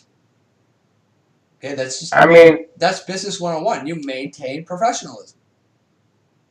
You maintain it to a degree of respecting oneself and the person who is working for you or who you are working for.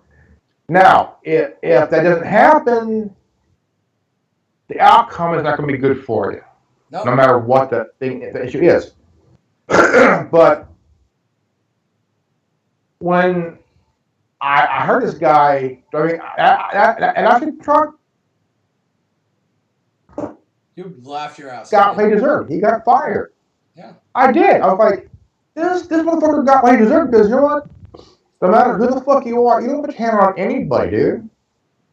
I mean, Nope. not just that. There could be a big lawsuit on the company that you're working for. Yeah.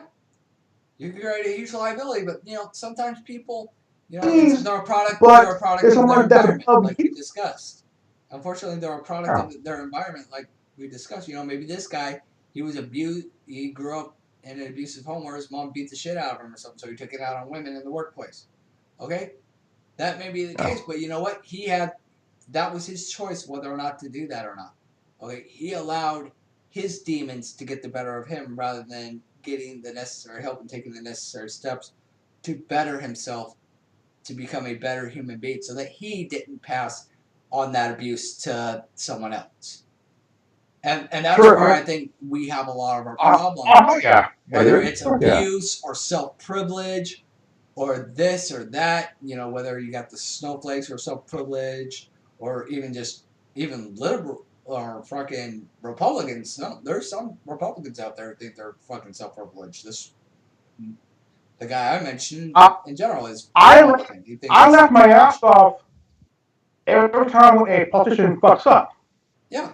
Because I mean, it's like that one politician. He got caught in the men's room. How you say, propositioning somebody, and he had this fake ass press conference, and he says, "Oh, by the way, I'm not gay." Dude, George Michael got busted soliciting sex in a men's room. Yeah, I mean, that's like Wiener denying that he sent pictures of his wiener. I mean, this guy says, "Oh, by the way, I'm not gay." Dude, why were you processing somebody in the fucking first place? Yeah, and what does it fucking matter whether you were gay or not? Okay, if we're a culture who accepts gays and all this shit, why is that even remotely relevant? And it's like, dude, the thing is, you lied. You got caught. You got caught lying. Okay. It's like that guy from I forget what his fucking name is. Fucking trolls he sounds black and he trolls the Xbox Call of Duty and shit. He's like, I'm not gay. I'm just a little white. I'm just a little Asian boy. Ching chong choi. Let me suck that dick. I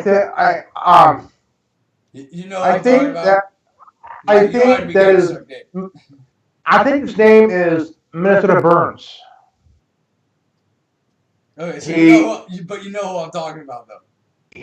I'm a little Asian boy. Like some like hackers and cheaters. Yeah. I mean, it's like Maxine Waters, dude. I mean, she's she's talking about at one her during one press conference. She talked about how uh, Russia invading North Korea or something like that. I'm like, did she just say something that like? I mean, I'm like, if I visit North Korea. I mean, like, if Russia went after North Korea, I mean, if I were in the presidential cabinet in any facet, I'd be looking at the situation like, North Korea, we had that war with them. The war was never ended. It was just a ceasefire that has lasted many generations. Now, North Korea's president is being kind of a little turd. Wants to develop nuclear weapons to wipe out the Western Hemisphere. Oh! Russia went in and spanked them? Cheers! That's how I look at it. Fuck. But the thing is... You did me a solid, man. How are you a beer? Oh, fuck yeah. But if you think about it, how many presidents in the last 30 years was put through the shit that Trump is being put in? How many? None! Yeah, I mean, even Clinton was in his final year of his final term by the time he got impeached. Which I think is stupid, as far as Trump goes. I mean, what did he legitimately do that warrants an impeachment? I mean, you've got the Obama administration and all the shit that they did. You've got Bush Jr. and what happened with 9/11 and the going to war with Iraq under false pretenses when there were no WMDs. And neither administrative leadership was impeached or even threatened with impeachment. Hell, even David Shippers, the guy who impeached Bill Clinton, didn't even go after the Bush administration, even though he was on the Alex Jones documentary talking about how he had all this information on the 9/11 attack and tried to get it to the Defense Department beforehand. If he had all that fucking shit, and he had all this evidence and all this shit, why did he not pursue to impeach George Bush like he did Clinton? I think the whole Bush presidency was funny as fuck. Now, let me explain why. All right. Okay. During one press conference, he was talking about how, what's the saying? Fool me once, shame on me. Fool me once, shame on you. Fool me twice, shame on me. And then he goes, fool me once, won't get fooled again. Like, did that motherfucker took a part from a Who's song, won't get fooled again? What the fuck? Yep. I'm like, what? I mean, if you listen to the shit he's talking about, I mean, it's like, is this guy still on drugs or something? I think he probably was. Either that or he played the part of the idiot very, very well. Now, Obama, I think he tried to be smart, but I think he wasn't as intelligent as he tried to make himself out to be. He wasn't dumb, but he was not as smart as he made himself out to be. I think between him and Jeb Bush is more smart than this dumb shit. I mean, I'm like, what the fuck? Well, look at all the coke he did, dude. I mean, I think he did more drugs than Ozzy Osbourne. Here's a fun fact you should know. The shooter of Ronald Reagan, his brother is good friends with the brother of George W. Bush. Yeah, he's friends with Jeb Bush. I know. Doesn't surprise me. I mean, all of this is tied politically, whether you like to look at it or not. And they poked fun of it. I forget what the movie is. It's about that fucking model. he was a model, and then he tried to get out of modeling, and then went back to modeling, and then he wound up being part of this brainwashing scheme to assassinate this world leader during a modeling expo. Yeah. Because it was a threat to the production industry or something. All right. You know, it kind of took pop shots at the Illuminati. I forget what the movie is called. It was funny as hell. Televangelist, I tell you what, there are some that are stupid, and then there's some that are just completely fucking stupid. Like Jim Baker back in the late 80s, early 90s, he got caught fucking just got high and from the mid to late 80s, and he paid her $100,000 to shut up, not say anything. But when his world, when his things started to collapse, she started talking, and she ended up on Playboy. And I was like, surprised. I saw that issue.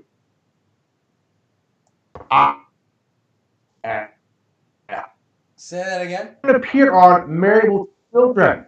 Okay, she appeared on Married with Children. I was like, Jim Baker's bitch. All right, Al Bundy scored. About time. But she was 21 when they canoodled, her and Jim Baker. Yeah. And she Playboy offered her $1 million to pose for them. Oh, I bet they did. And like, holy shit! I've seen the issue. I've seen the pictorial.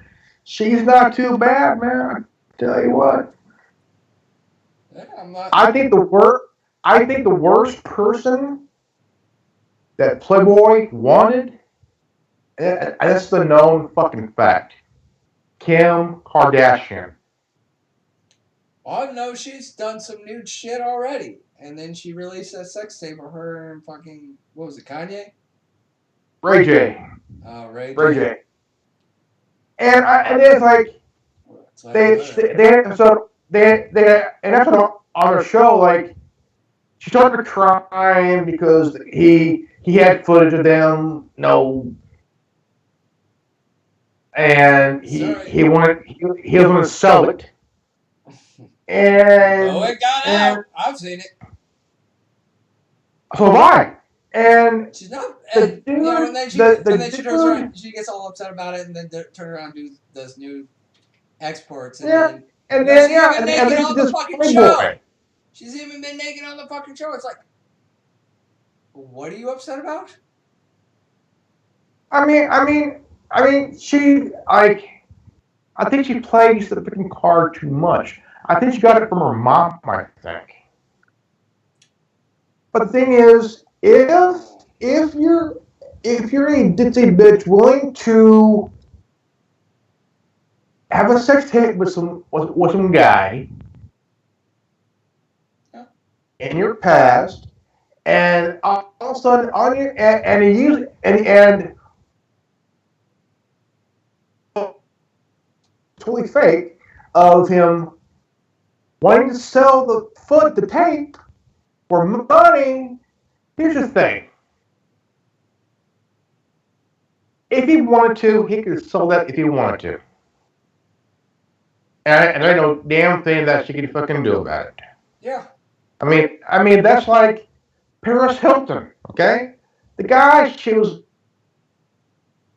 to the tape, to the video, called A Night in Paris. It should have just been called Night Vision in Paris. I would have called it Total Embarrassment Volume 1. I mean, you gotta look at what it is. Paris Hilton's AVPR. Yeah. Because that's kind of what it looked like. Because you notice AVPR was kind of shot in the same fucking kind of format. You know, the freaking night shit, vision, yeah. shaky camera. It's like, my God, this is just about as the Paris Hilton porno. I mean, if you're a celebrity who does like that, I mean, come on. It's not gonna cause no fucking stir or any controversy because you get involved in it. You bit over and flat bet for it. Yeah, and everybody has sex, so who fucking cares? That's why That's why I make videos on the fucking toilet. I don't care if anybody sees my fucking dick. You want to see my dick? You want to see my ass? Whatever. Look at Tommy Lee and Pamela Anderson. They recorded doing their shit by the lake and on the boat and shit.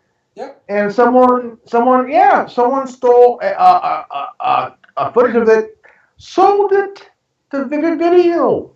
Yep. And they sued. But guess what? Hey, Vivid owns the rights to it now. So either way, I mean, here's the thing. If you're going to do a sex tape, do not let anyone know about it. Yep. Put it in a safe where only you know the combination or have a biometric set up. Yep. Because there are people in this world willing to do anything for fucking money.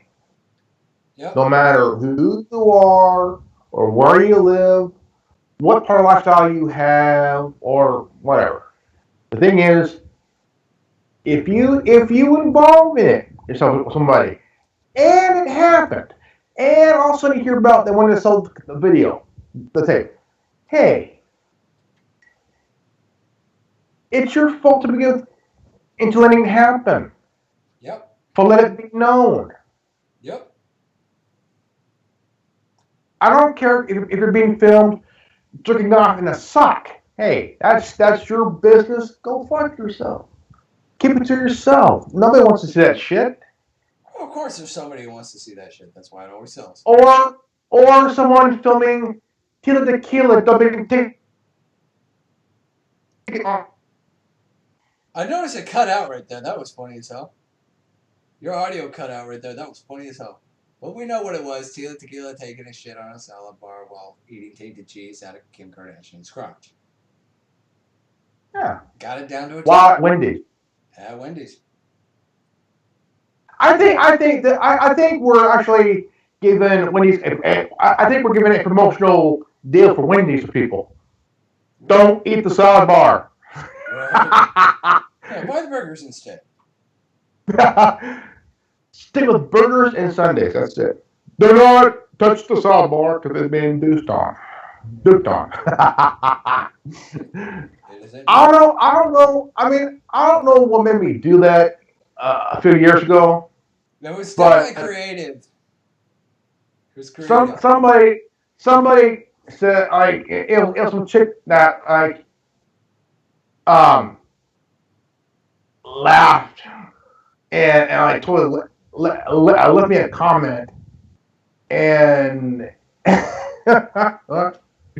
funny as shit though, man. Like holy crap. Speaking of comments, do you ever hear from YRB anymore? You ever hear from him? Not in a while. But the thing is, I think Anonymous. I think after they heard his idea, they kind of said, "Fuck you." Yeah, they heard his idea. They didn't like it. He threw a fucking shit fit. He wound up on my channel somehow, some way, and was pitching his idea. And I talked to him, and I'm like, okay. And he explained his idea. I go, like, I'm sorry. Here's the faults in your idea. And then he started targeting me, and then you know me, Papa Spank. I had to fucking make that documentary, and I tried to be nice about it. I really did, but. I do hope that he's doing all right for himself. And that I think he's the type of person that who wants to be the center of attention. He does, and I think maybe his heart was in the right place as far as his ego. Yeah. His ego and the flaws in his plan just got in the way. You know, it was a flawed plan, and he let his pride get the better of him, unfortunately.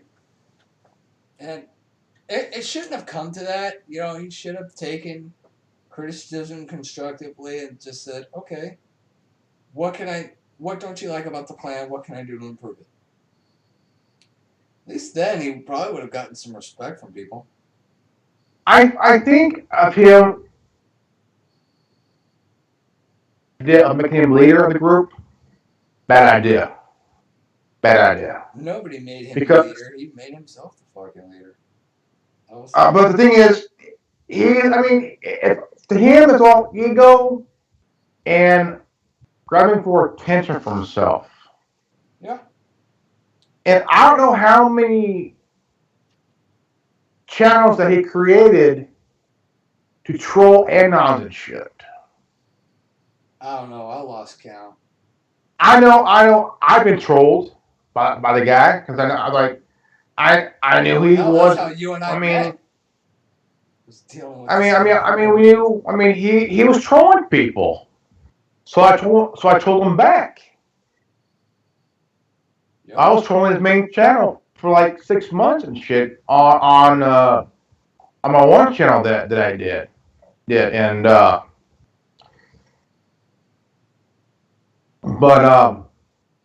he started to give away Xbox Ones and PS4s and shit. Yep. And his new scam.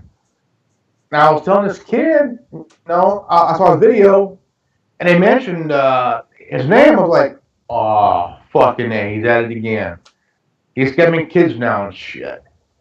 So I told the kid, I go, look, man, hey, don't even do it, man. Hey, this guy's not worth anything. He's out to really hurt people on YouTube and shit. He will scam you for everything you got. I mean, he will lie to you. I mean, he will call every name in the fucking book. He will troll your ass for days. And I'm surprised he's actually been quiet as long as he has been, And I wonder what actually happened to where he's just not in pursuit of any of that shit anymore. I think the whole priority no anonymous thing entirely. It seems like nothing has popped up. I'm just kind of wondering if anybody has really heard anything from him outside of his little fucking video game channel. It has been done in like a couple of years and shit. I've tried to find something new on a channel, but nothing, dude. Absolutely nothing. Yeah. I mean, maybe he just gave up, when he wasn't getting the traction that he wanted, and he just got the better of him, I do feel bad for the guy. I think overall, he's not necessarily a bad guy.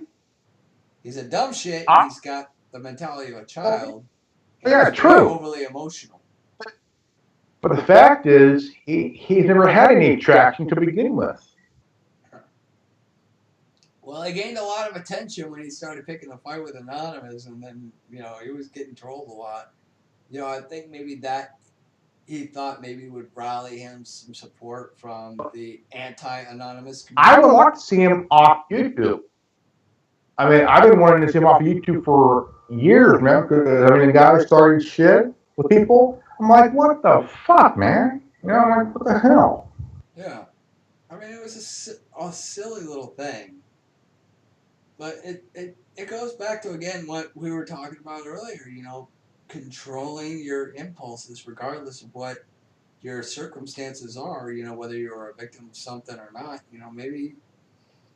Maybe he has some sort of disability. I think he does. Maybe suffers from post-traumatic stress. He said he served in the military at one point. Maybe that's a factor as well. I couldn't honestly say what his problems were, but, To be honest, I think he stay away from the whole activist stuff and stick to what he does best, not the gaming shit. Stick to because it's not going to help him any. I mean, he's just going to make things worse for himself. Yeah. In a big way.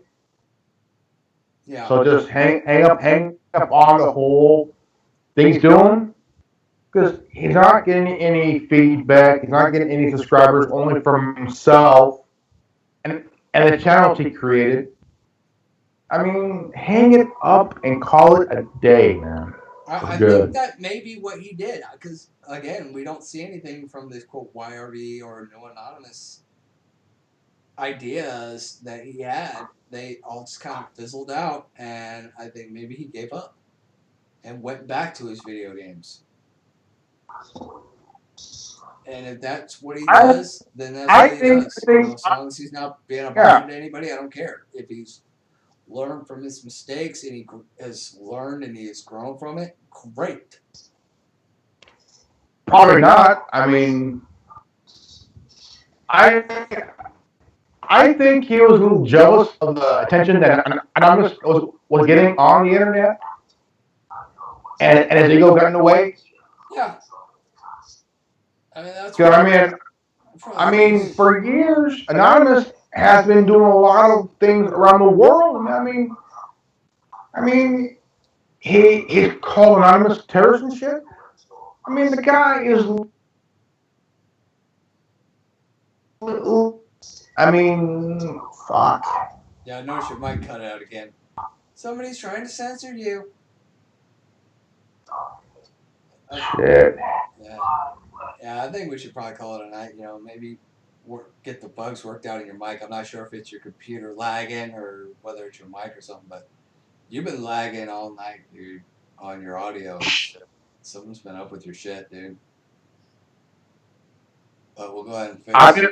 I'm using a tablet. I'm using my tablet. That might be why it is instead of your phone. Because you've been using your phone before, right? Yeah. My phone is better. I mean, your phone, you can hear everything. Yeah, I think that's what's happening is your tablet lags and your audio is cut out a lot during your conversations. So maybe next time we'll just go back to using the phones. But okay. I think we covered a great majority of what we could cover. You know, just the two of us.